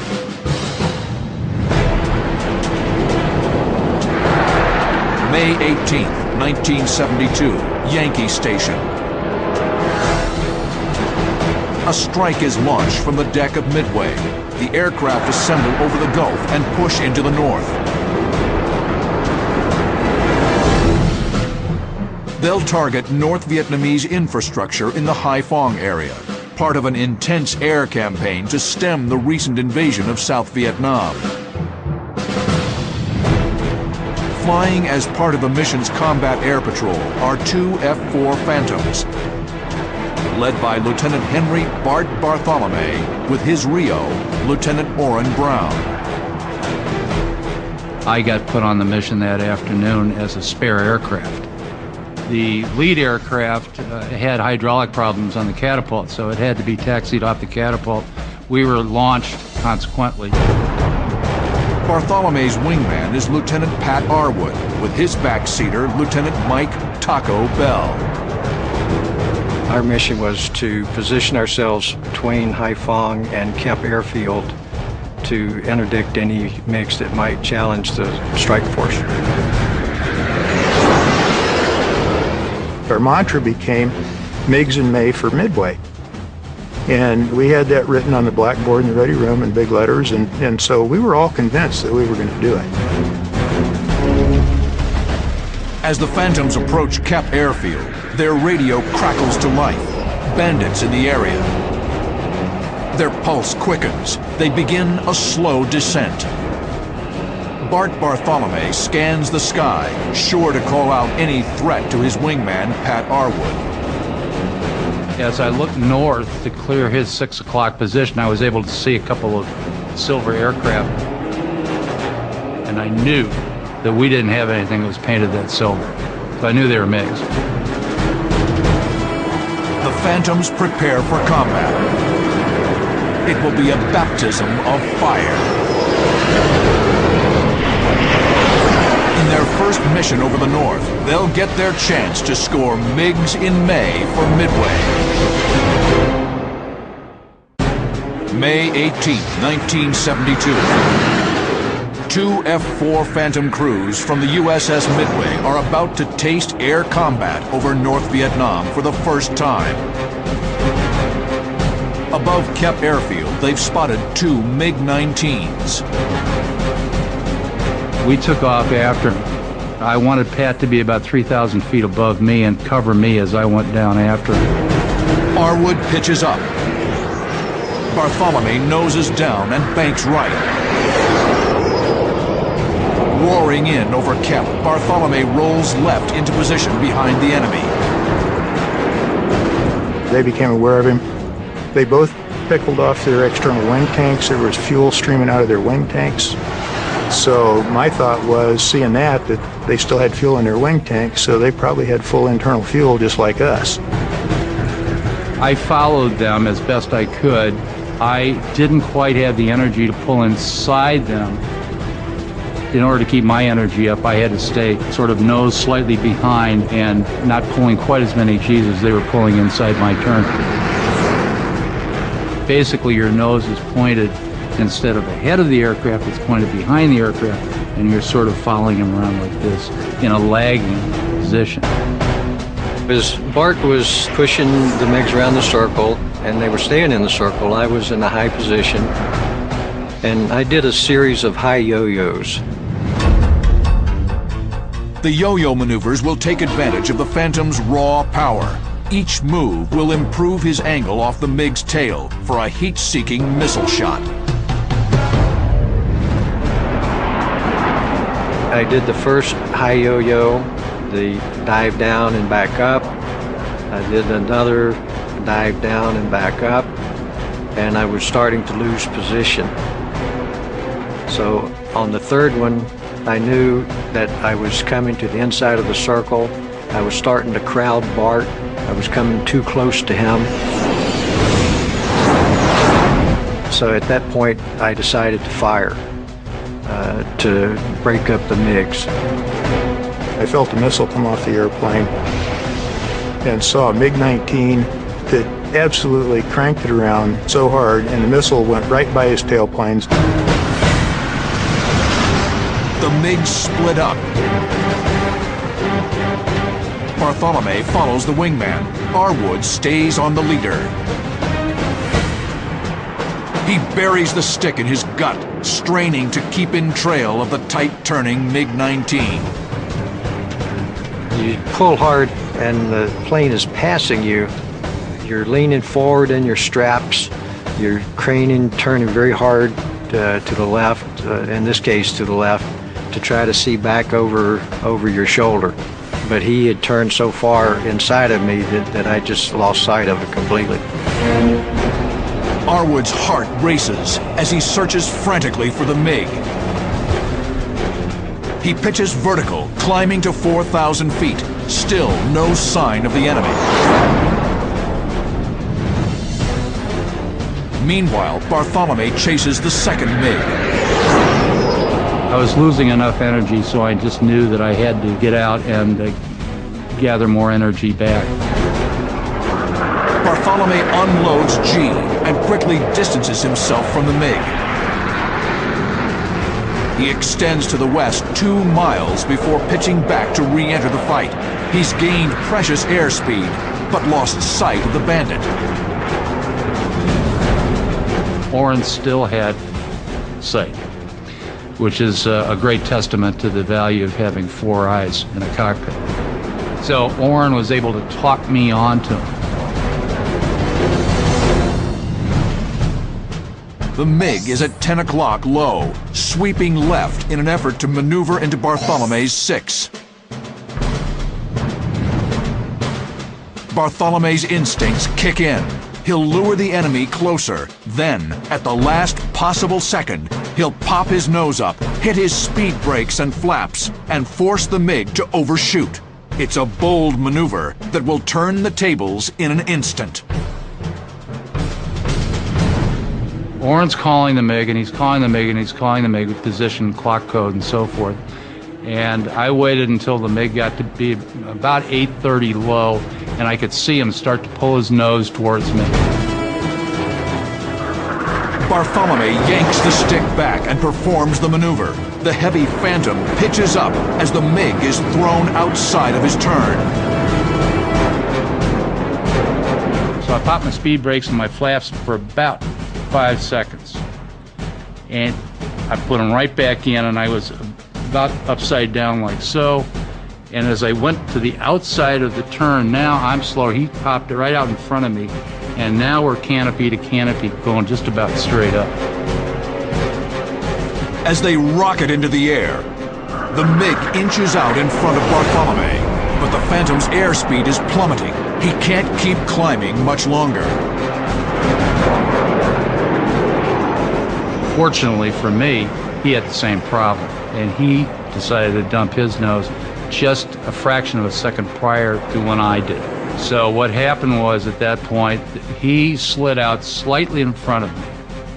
I couldn't have been more than 200 feet, 100 feet, 200 feet behind him. Way too close to shoot a missile. He's in perfect position for a gun kill. But the F-4 doesn't have a gun. He throttles back, carefully trying to separate himself for a missile shot without losing too much airspeed. To the east, Pat Arwood continues his anxious search. I kept looking for MiGs, looking for my lead, looking for anybody that I could find. And I didn't see him. So I was really getting concerned about that. I looked down and I see the runway at Kemp Airfield with all these bomb craters that had been patched. And I'm thinking, if we go down here, it's not going to be real friendly. Finally, at 8 o'clock low, Arwood spots the MiG. His enemy rocks back and forth, apparently searching for the Americans. I was very impressed to see him at such low altitude doing those wing rolls. I was almost directly over him, so I actually eased my turn and flew ahead a little bit as he continued to turn. Then I overbanked, maybe 130 degrees of bank, and started pulling my nose down toward him. The Phantom swoops in on his unsuspecting prey. It looks like Arwood will have an easy kill. But abruptly, the MiG breaks. He apparently picked me up when he was left wing down. And then again, he made a very, very hard left-hand turn into me. Through the tight turn, the enemy again slips from view. But suddenly, Bart Bartholomew roars into the fight. Bartholomew is chasing his MiG here. Arwood is here. His MiG has slipped out of view here. As Bartholomew flies past, Arwood's MiG will turn in pursuit. Bartholomew thunders through. Arwood's MiG rolls right. He reversed and then crossed across my nose. And as he crossed, then I was able to roll back into a perfect firing position. He was slightly above the horizon. I was maybe 10 degrees off his tail. The MiG's concern for his fellow pilot is his undoing. Arwood fires. It just came within maybe 10 feet or so to the right side of his tail, and it detonated. But initially it didn't appear to be any damage to the plane. Pat says, geez, I missed. And about just as he said that, this big silver piece of fuselage came off. Looked out, boom. I see the MiG-19 up there, and a heavy wing rock, canopy comes off, and a seat comes out, and poof, here's this guy in a chute. Arwood's MiG disintegrates just behind Bartholomew. Seconds later, Bartholomew gets good tone on his heat-seeking Sidewinder. His finger closes around the trigger.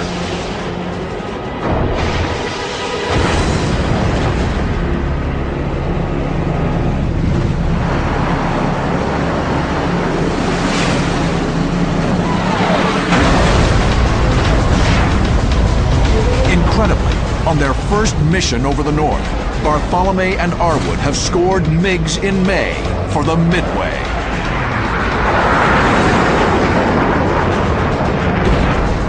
here we were, both of us, all we had to do is make a 90-degree starboard turn, and we were right there in combat spread, 3/4 mile apart, and we were heading east, and we were heading out. The MiG killers beat a hasty retreat to the Gulf of Tonkin. The MiG kills are only a small part of Midway's contribution to the air war over Vietnam on its third combat cruise. Flying off its deck, F-4 Phantoms, A-6 Intruders, and A-7 Corsairs mined key harbors, struck petroleum reserves, and destroyed key infrastructure targets in the north. The advantage of having the carriers operating in the Gulf of Tonkin was that you were able to take an entire air group and send a couple of dozen aircraft against a single target relatively close to where that target was. So you would minimize the amount of warning that the air defense network the North Vietnamese had to react to that. Midway continued daily combat operations over the north through the end of May. And just 6 days after Bartholomew and Arwood's dogfight, another pair of Phantoms will find themselves in the most perilous situation American airmen can face: a perfectly executed North Vietnamese ambush.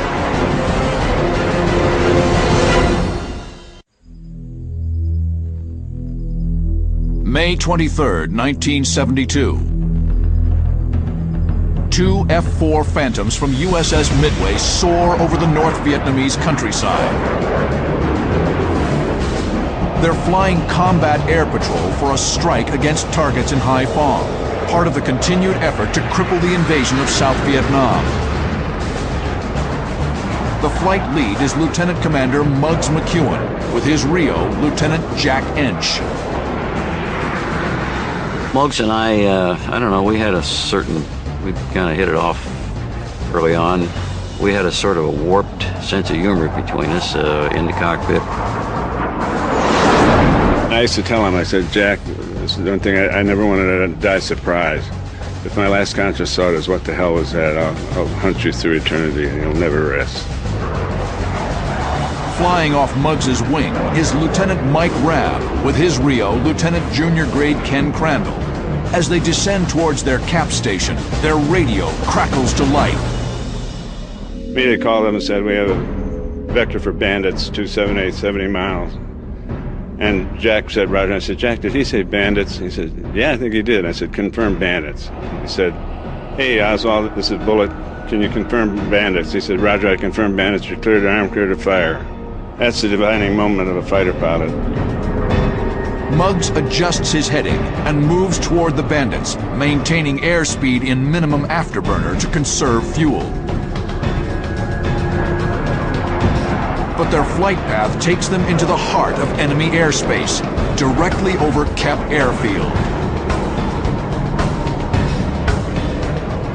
I can remember thinking to myself, man, this wasn't in our game plan. I don't think I like this very much. Suddenly, Muggs gets a visual on the bandits. MiG-19s. I looked down, and on the glint of the Karst Ridge down low were 2 airplanes coming at us. And so I said, tally out 200 ridgeline, 7 miles. And Jack says, let's get them. I'm right behind you. In combat spread, the Phantoms merge head-on with the MiGs. Ground clutter prevents any radar lock. This dogfight will be decided the old-fashioned way. Fearless, the enemy streaks through the American formation. We had our fangs out, and oh boy, here's a quick kill, and we're going to get these guys. Muggs calls for a cross-turn. You pull up, and then you go this vertically and come back. It's a way of reversing course a minute, and you can keep your eye on the target. Muggs goes high. Rabb goes low. But just as they enter the maneuver, disaster. Halfway through the turn, it was raining MiGs. 4 MiG-17s scream in, directly towards them. I said, oh, God. That's when I said they just called the bet and they raised us about 4. And I said, well, Jack, let's go. And I said, it's going to be homicide.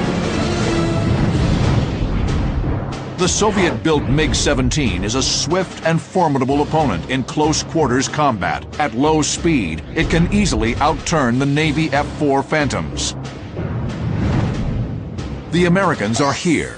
The MiG-17s are in a diving attack here, trying to hit the Phantoms while they're busy chasing the MiG-19s here. They were coming down on us. I said, oh God, so we just started extending out. The lead MiG-17 roars past Mugs, canopy to canopy.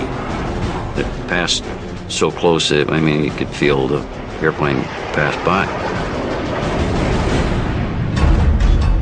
Muggs will move aggressively against the MiGs. He'll use a classic air combat maneuver called a low yo-yo. He'll rudder down, then pull the nose up, cutting inside the MiG's turn and increasing his airspeed. Muggs stomps the rudder, heart pounding. He breathes in ragged gasps through the crushing maneuver. As he pulls his nose through the horizon, he spots a MiG-19 just in front of him. He smoothly switches targets, the best strategy when surrounded by enemies. Muggs's best option for a shot is to barrel roll to the outside, improving his angle off the MiG's tail. Muggs pitches up and rolls. He skillfully coordinates the stick, rudder, and throttles as he rolls again. But suddenly, everything changes. I saw a MiG-17 back at our 8 o'clock. And it wasn't shooting yet. It was coming up there, but he was gaining ground on us.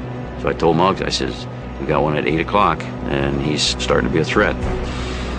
We had this working relationship where I said, Jack, don't ever tell me break right or break left, or you just tell me what's back there. I do the pilot stuff, you do the RO stuff. The MiG on their tail begins to pull lead. The enemy's heavy cannon looms menacingly. Muggs is too low to dive away. The North Vietnamese pilot has him cornered. May 23rd, 1972. F-4 Phantom pilot Muggs McEwen and his Rio Jack Ench are staring down the barrel of a gun. A MiG-17 locked on their tail. And I said, okay, that's it, Jack. Somebody's going to walk home, and it's not going to be us. Desperate times call for desperate measures. Muggs has a patented last-ditch maneuver for just this situation. He'll apply full forward stick and bottom rudder. Then, just as the enemy tries to compensate for the move, he'll pull hard back and boot top rudder. For a moment, the F-4 will depart or become uncontrollable and backflip. Muggs jams the stick forward and stomps the left rudder pedal, then pulls hard back. The F-4 tumbles. It's a maneuver as spectacular as it is gutsy, the domain of only the greatest fighter pilots. We departed the airplane at about 1,500 feet. And it tumbled end over end, and Jack is saying, what the hell are you doing? I'm trying to keep my eye on this MiG, and all of a sudden, I'm being thrown around in the cockpit, and I'm what are you doing up there? Then all of a sudden, the airplane scooped out, and he was in control again, and I'm looking back, and I finally got my eyes back there looking, where's that MiG? And it's gone. And he said, there's one right in front of us. The astonished North Vietnamese pilot has been forced out in front of Muggs and Ench. Muggs gets good tone on his Sidewinder missile and fires.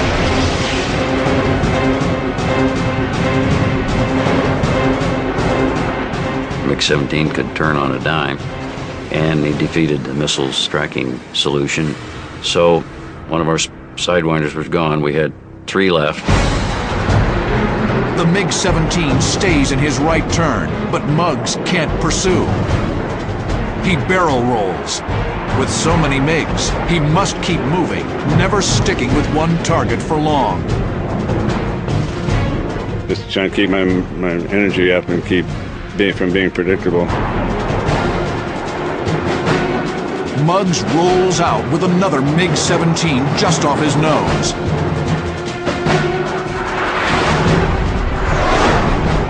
He gets good tone and fires a second AIM-9. But again, the tight-turning MiG defeats the missile lock. This time, you know, well, this is probably on TV, so we won't say the words we were saying in the cockpit, but we were very frustrated at this point.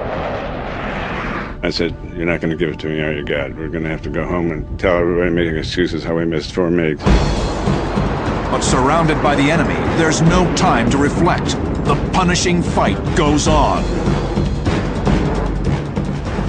I'm checking back 6, and all of a sudden I see one at 4 o'clock, and this guy had made ground on us, and he was up there, and he was actually starting to shoot his 37mm cannon at us.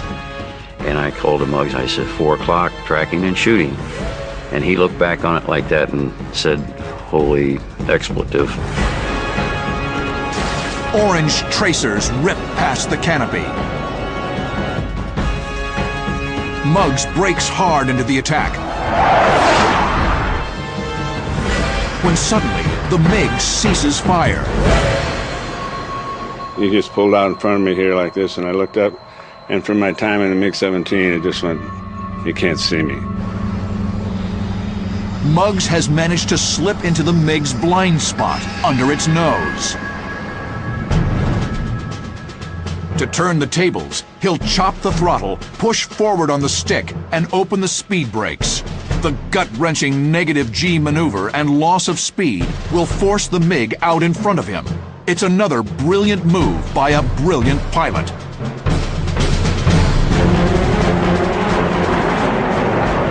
Muggs jams the stick forward and cuts power.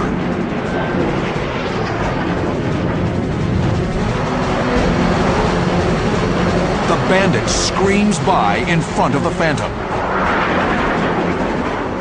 It was about 50 feet away from his cockpit, where we could pick that guy out of a police lineup.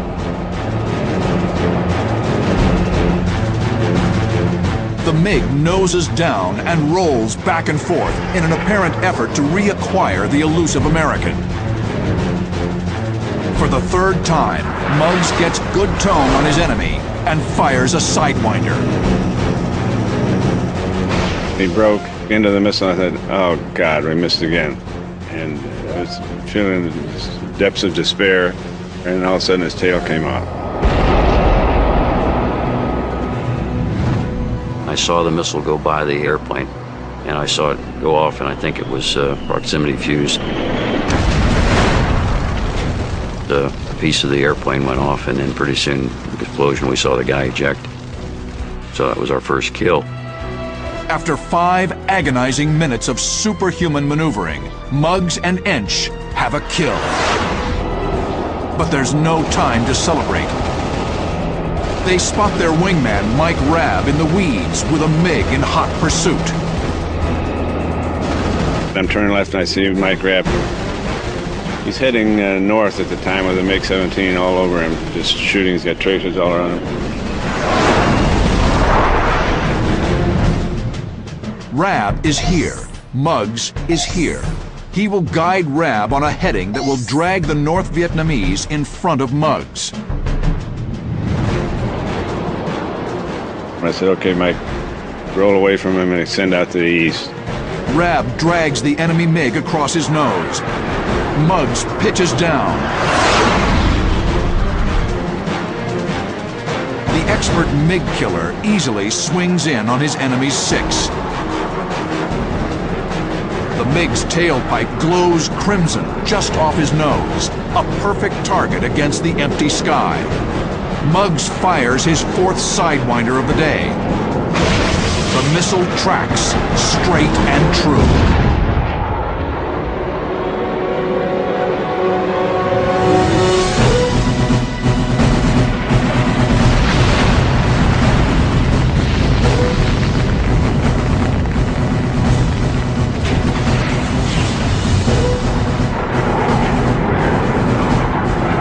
We were euphoric in the cockpit.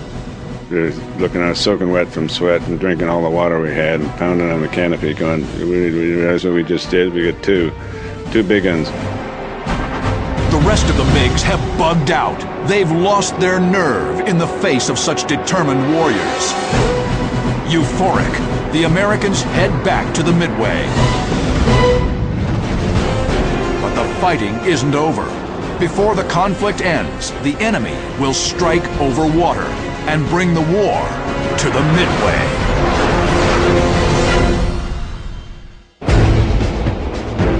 January 12, 1973, the closing days of the Vietnam War. Two Navy Phantoms catapult from Midway into an overcast sky. They're flying BARCAP, a barrier combat air patrol between the coast of North Vietnam and Midway. They'll intercept any MiGs that head out over the water towards American ships in the Gulf. Flying lead is Lieutenant Vic Kovaleski and his Rio, Jim Wise. Flying off his wing is Lieutenant Pat Arwood with his Rio, Ensign Lynn Oates. They arrive on station, and after a short time, the air controller breaks in over the radio. There's a bandit airborne, heading straight for Midway. It was a real threat to the Midway, not only MiGs, but even surface craft to come out to challenge the carrier, because it would be quite a prize to sink or damage the Midway. Now, she did have some point defense systems at the time, such as a surface-to-air missile defense battery. But just as in the Second World War, the primary defense for an aircraft carrier is her own embarked fighters.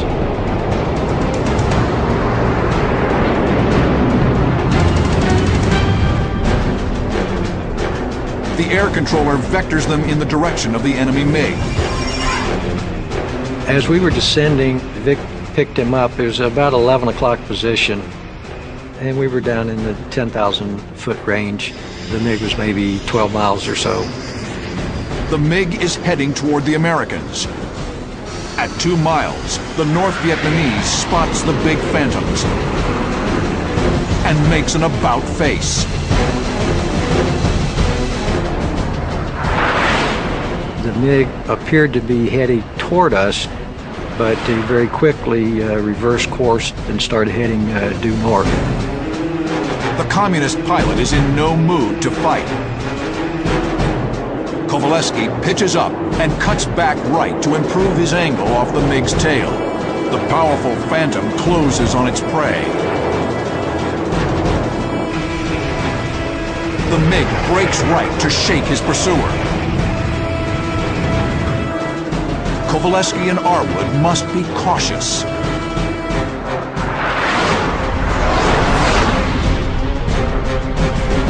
Kovaleski closes to missile range.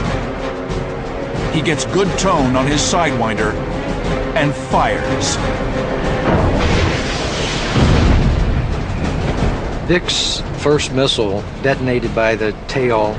I'm sure that the MiG pilot knew that he was damaged, and it was probably more damage than we realized from a distance.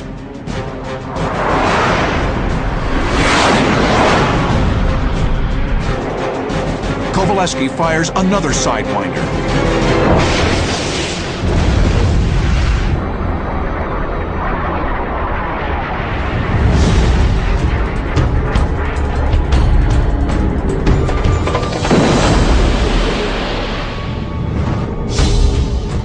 When the second missile flew up the tailpipe and it exploded, the MiG pitched up violently into 90-degree vertical position and just virtually stopped and rolled off to the right-hand side and then plummeted into the water.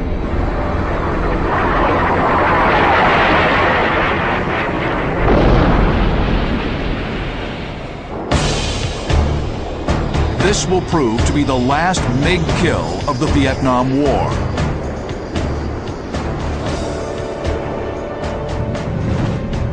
On January 27, 1973, the Paris Peace Accords are signed, and American involvement in the Vietnam War comes to an end. Between 1965 and 1973, America claimed over 200 MiGs, 8 of which were downed by pilots of the USS Midway. Midway had the benefit in providing the platform from which the very first and the very last confirmed MiG kills in the entire Vietnam War was scored. Midway served throughout the Cold War, modernized again in 1986 and equipped with the new F-18 Hornet. She goes into combat for the last time in January 1991 as flagship of the Arabian Gulf Battle Force. During 43 days of combat, Midway flies 3,339 combat sorties, averaging 121 per day, delivering 2,000 tons of bombs and missiles on enemy targets. It is a stunning achievement and Midway's swan song. In 1991, right after the successful conclusion of Operation Desert Storm, it was decided that the Midway would be retired a few years ahead of schedule. Age was catching up with her, and the fact that she just was too small to be operating the carrier aircraft that we had in the inventory. After 47 years of service, Midway is decommissioned at Naval Air Station North Island, San Diego, April 11, 1992. As testament to her proud service in Vietnam and the Persian Gulf, she was spared the scrapyard. It is now a museum in San Diego and is available for public viewing to look at a ship that basically was a milestone in carrier aviation history. It is a fitting legacy for the men and women who served on Midway and the bold airmen who launched from her deck. Men who flew into hostile skies, faced determined and skilled opponents,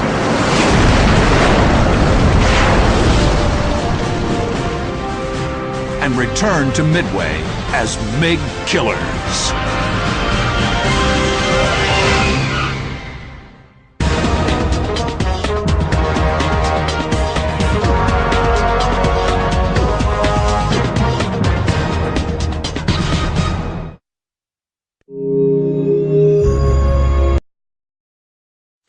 Người đi xa trong niềm đau chất ngất, lối xưa không về, hẹn hò đành đơn sai. Ôi người đi chiều xuân lá, mưa rơi nhòa nước mắt. Người đi xa trong niềm đau chất ngất, lối xưa không về, hẹn hò đành đơn sai. Ôi người đi về đâu khi nắng chiều phai, nắng úa xót xa thương người, chiều nào gục ngã trên đồi. Chim ru nhau về rừng ru anh ngu mãi, hình hài tan theo cỏ cháy, cưới người kiệt sức buông tay. Anh ở đây, anh ở đây, sao vẫn còn ở đây. Trong suốt 21 năm chinh chiến, chúng ta đã có hàng ngàn bài tình ca và khúc quân hành cho những người lính, nhưng có rất ít những bài ca trong đoạn trường tù đầy gian khổ. Bài Anh ở đây của Trung tá Vũ Văn Sâm, tức nhạc sĩ Thục Vũ, đã được sáng tác ở trại tù Long Giao. Khi bị đưa ra trại tù miền Bắc, Trung tá Vũ Văn Sâm đã chết ở ngoài đó. Nhạc sĩ Vũ Đức Nghiêm đã viết thêm lời hai cho bài ca. Sau này vào thập niên 90, vợ con Trung tá Vũ Văn Sâm đã tìm ra mộ của ông, đã cải táng và đem di hài vào Sài Gòn. Nhưng linh hồn của Thục Vũ vẫn còn mãi mãi ở lại với bạn bè qua lời ca Anh ở đây mà quý vị vừa nghe trên đây. Trong bóng chiều, một đầu quân thấp thoáng, núi cây rừng lặng tiếng nghe. Thì tháng 7 thì hai vợ chồng tôi đi trình diện và để bị bắt đi học tập cải tạo hết, cho nên là vợ xa chồng, cha xa con, mẹ xa con, thì cái cảnh đó gia đình tôi tan nát hết. Tôi là Nguyễn Đình Tạo, ở tù 9 năm, từ Nam, từ Long Giao ra Bắc, và từ Bắc vô Trung, tức là chạy Thanh Chương Nghệ Tĩnh, rồi từ Thanh Chương Nghệ Tĩnh trở về Z30A. Tôi là Vũ Đức Nghiêm, cựu trung tá quân lực Việt Nam Cộng Hòa. Khi giặc Cộng chiếm miền Nam thì chúng tôi bị đi tù 13 năm, ra khỏi nhà tù ngày 1 tháng 9 năm 88. Thì cái lúc mà mất nước thì chúng tôi theo lời của Cộng sản thì đi học tập chừng nửa tháng rồi về thôi. Rồi chị học có nửa tháng thôi sao? Dạ, nửa tháng rồi tiếp nửa tháng, rồi cứ vậy thôi. Người ta được biết bác là nhà thơ Hà Thượng Nhân, nhưng mà tên thật bác là gì? Phạm Xuân Vinh. Phạm Xuân Vinh, Hà Thượng Nhân. Năm nay thì thưa bác được bao nhiêu tuổi rồi? Tôi 90 tuổi rồi. 90 tuổi. Thì bác qua Hoa Kỳ năm nào? Tôi sang năm Hoa Kỳ năm 1990. 90. Lúc bây giờ 80 mấy rồi. Thế tức là bác đi HO mấy? HO 6. Rồi. Là tôi ở lại cũng giống như nhiều người khác, có thể vì hoàn cảnh này hay hoàn cảnh khác là mình không đi, cho tới lúc cộng sản vào tới nơi thì có mặt ở mình ở đó. Mình cũng không lấy gì làm tiếc, là bởi vì trong bao nhiêu năm ở tù cũng học được nhiều lắm, học được cái tình người, học được cái sự mà kêu khổ sở, nhìn thấy rõ những người cộng sự với mình, họ cực khổ như nào thì mình cũng chia phần cực khổ với họ, thành ra tôi không có hối tiếc gì cả. Anh em tôi là những người ở lại, cũng đi tù, cũng ra Bắc vào Nam, từng in chân nơi nghĩa lộ văn bản, tưới mồ hôi xuống Hà Tây Thanh Hóa. Lũ chúng tôi không phải vài ba đứa, có hàng ngàn, hàng vạn kẻ bại vong, đem oan khiên ra giữa nước sông Hồng, mang uất hận chút lên rừng Yên Bái. Đứa gục xuống bón cây rừng Bắc Thái, cho lá xanh, cho rừng cội đơm hoa. Đứa truyền giao chính nghĩa khắp Nam Hà, cho lẽ phải sáng bừng trong đêm tối. Sức chúng tôi cũng mỏi mòn vì đói, kiếp lưu đày quên hết cả nhân sinh. Tiếc nuối gì đâu những buổi đăng trình, nuốt tủi nhục ôm riêng mình hẻ lười. Khi xa cơ trong kiếp sơn đầu khiếu, có ai đem thành bại luận anh hùng. Lũ chúng ta còn nợ nghiệp kiếm cung, chưa trả được nên suốt đời ân hận. Bài thơ trên do chính tác giả đọc cho chúng tôi thu âm. Ông là Trung tá Nguyễn Đình Tạo, tức nhà thơ Đông Anh. Từ quê nhà, ông vào quân trường Đà Lạt năm 1954, sau đó chưa bao giờ gặp lại gia đình. Trải qua 21 năm chinh chiến, tiếp theo là 9 năm tù đầy từ Nam ra Bắc, định mệnh đắng cay đã không cho phép ông đoàn tụ với gia đình ở ngoài Bắc. Trung tá Nguyễn Đình Tạo, ngay sau khi ra khỏi nhà tù đã vượt biên bằng đường bộ. Không thành công, vượt biên bằng đường biển, bị mất đứa con trai. Sau cùng, đến Hoa Kỳ làm người tị nạn xây dựng tương lai muộn màng với những vần thơ nặng tình chiến hữu.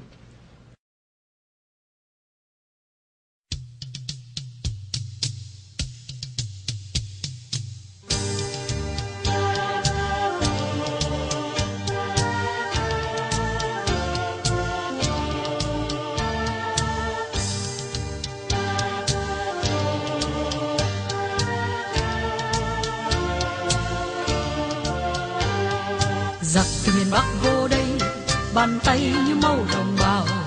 Giặc từ miền Bắc vô đây, bàn tay như màu anh nghe.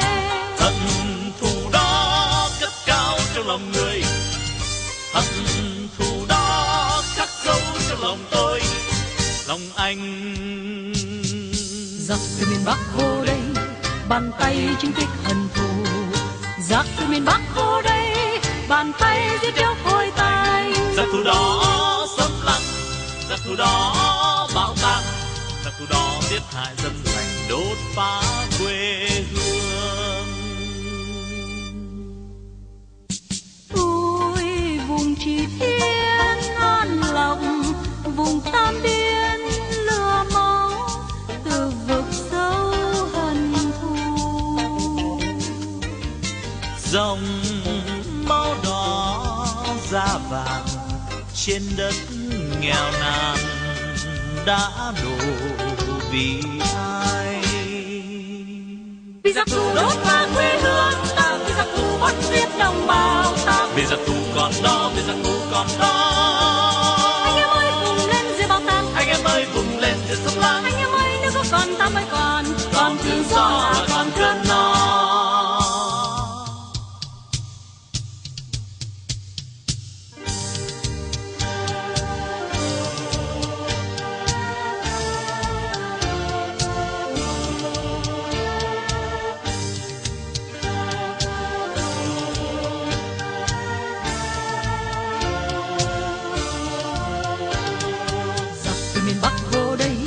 Bàn tay như máu đồng bào, giặc từ miền Bắc vô đây, bàn tay như máu anh em.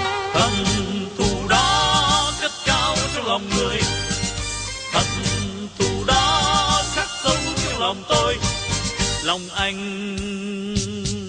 Giặc từ miền Bắc vô đây, bàn tay chứng tích hận thù. Giặc từ miền Bắc vô đây, bàn tay giết chóc hôi tanh. Giặc thù đó xâm lăng, giặc thù đó bạo tàn, giặc thù đó giết hại dân lành, đốt phá quê hương. Ôi vùng Chỉ Thiên an lộc, vùng Tam Biên lửa máu từ vực sâu hận thù. Dòng máu đỏ da vàng trên đất nghèo nàn đã đổ vì ai? Vì giặc thù đốt phá quê hương ta, vì giặc thù bắt giết đồng bào ta, vì giặc thù còn đó, vì giặc thù còn đó. Anh em ơi vùng lên diệt bạo tàn, anh em ơi vùng lên diệt xâm lăng. Anh em ơi nước nước còn ta mới còn tự do là còn cơn no.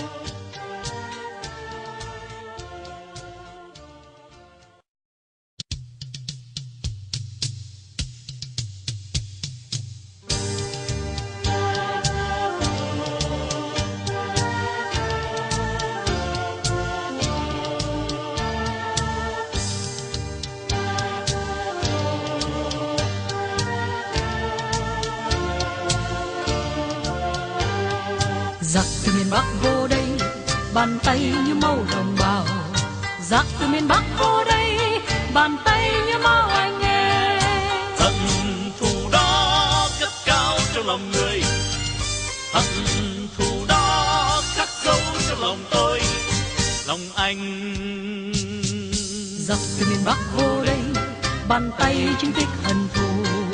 Giặc từ miền Bắc vô đây, bàn tay giết chóc hôi tanh. Giặc thù đó xâm lăng, giặc thù đó bạo tàn, giặc thù đó giết hại dân lành, đốt phá quê hương. Ôi vùng Chỉ Thiên an lộc, vùng Tam Biên lửa máu từ vực sâu hận thù. Dòng máu đỏ da vàng trên đất nghèo nàn đã đổ vì ai? Vì giặc thù đốt phá quê hương ta, vì giặc thù bắt giết đồng bào ta, vì giặc thù còn đó, vì giặc thù còn đó. Anh em ơi vùng lên diệt bạo tàn, anh em ơi vùng lên diệt xâm lăng. Anh em ơi nếu có còn ta mới còn tự do là còn cơn no.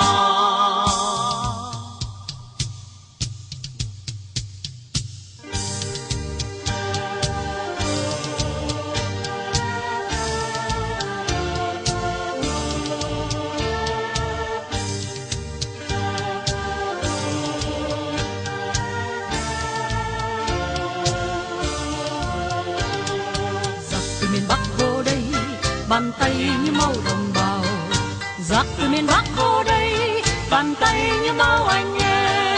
Hận thù đó cất cao trong lòng người, hận thù đó khắc sâu trong lòng tôi, lòng anh. Giặc từ miền Bắc vô đây, bàn tay chứng tích hận thù. Giặc từ miền Bắc vô đây, bàn tay giết chóc hôi tanh. Giặc thù đó xâm lăng, giặc thù đó bạo tàn, giặc thù đó giết hại dân lành, đốt phá quê hương. Ôi vùng Chỉ Thiên Nam Lộc, vùng Tam Biên lửa máu, từ vực sâu hận thù. Dòng máu đỏ da vàng trên đất nghèo nàn đã đổ vì ai? Vì giặc thù đốt phá quê hương ta, vì giặc thù bắt giết đồng bào ta, vì giặc thù còn đó, vì giặc thù còn đó. Anh em ơi vùng lên dưới bao tang, anh em ơi vùng lên từ sông Lam, anh em ơi nước vô còn ta mới còn tự do là còn cơm no.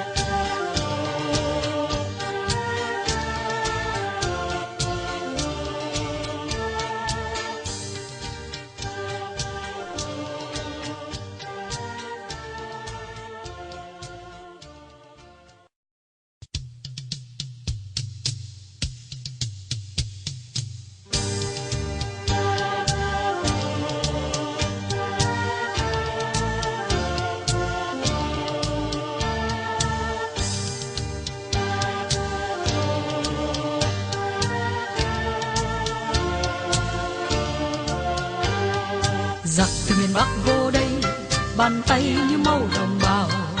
Giặc từ miền Bắc vô đây, bàn tay như máu anh nghe. Hận thù đó cất cao trong lòng người, hận thù đó khắc sâu trong lòng tôi, lòng anh. Giặc từ miền Bắc vô đây, bàn tay chứng tích hận thù. Giặc từ miền Bắc vô đây, bàn tay giết chóc hôi tanh. Giặc thù đó xâm lăng, giặc thù đó bạo tàn, giặc thù đó giết hại dân lành, đốt phá quê hương.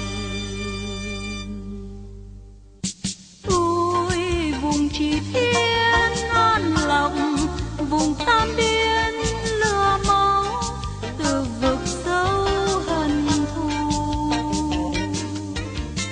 Dòng máu đỏ da vàng trên đất nghèo nàn đã đổ vì ai? Vì giặc thù đốt phá quê hương ta, vì giặc thù bắt giết đồng bào ta, vì giặc thù còn đó, vì giặc thù còn đó. Anh em ơi vùng lên dưới bao tang, anh em ơi vùng lên dưới sông Lam, anh em ơi nếu có còn ta mới còn tự do là còn cơm no.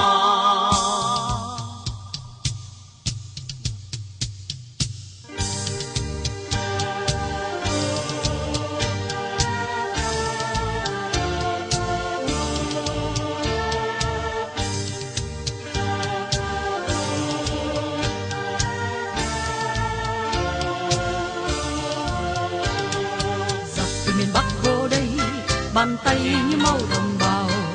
Giặc từ miền Bắc vô đây, bàn tay như máu anh nghe.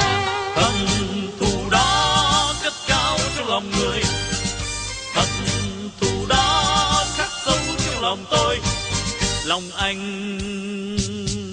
Giặc từ miền Bắc vô đây, bàn tay chứng tích hận thù. Giặc từ miền Bắc vô đây, bàn tay giết chóc hôi tanh. Giặc thù đó xâm lăng, giặc thù đó bạo tàn, giặc thù đó giết hại dân lành, đốt phá quê hương. Ôi vùng Chỉ Thiên Nam Lộc, vùng Tam Biên lửa máu, từ vực sâu hận thù. dòng máu đỏ da vàng trên đất nghèo nàn đã đổ vì ai. Vì giặc thù đốt phá quê hương ta, vì giặc thù bắn giết đồng bào ta, vì giặc thù còn đó, vì giặc thù còn đó. Anh em ơi vùng lên dưới bao táp, anh em ơi vùng lên từ sông Lam, anh em ơi nước vô còn ta mới còn tự do là còn cơm no.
Cho cùng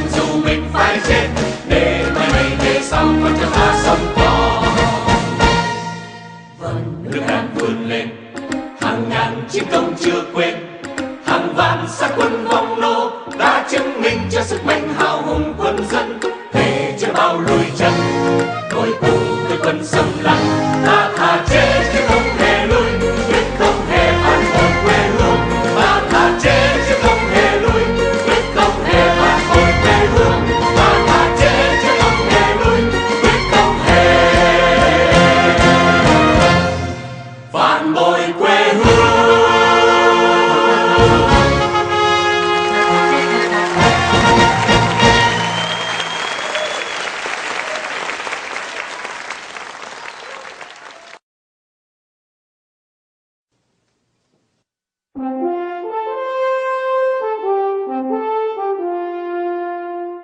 Này công dân ơi,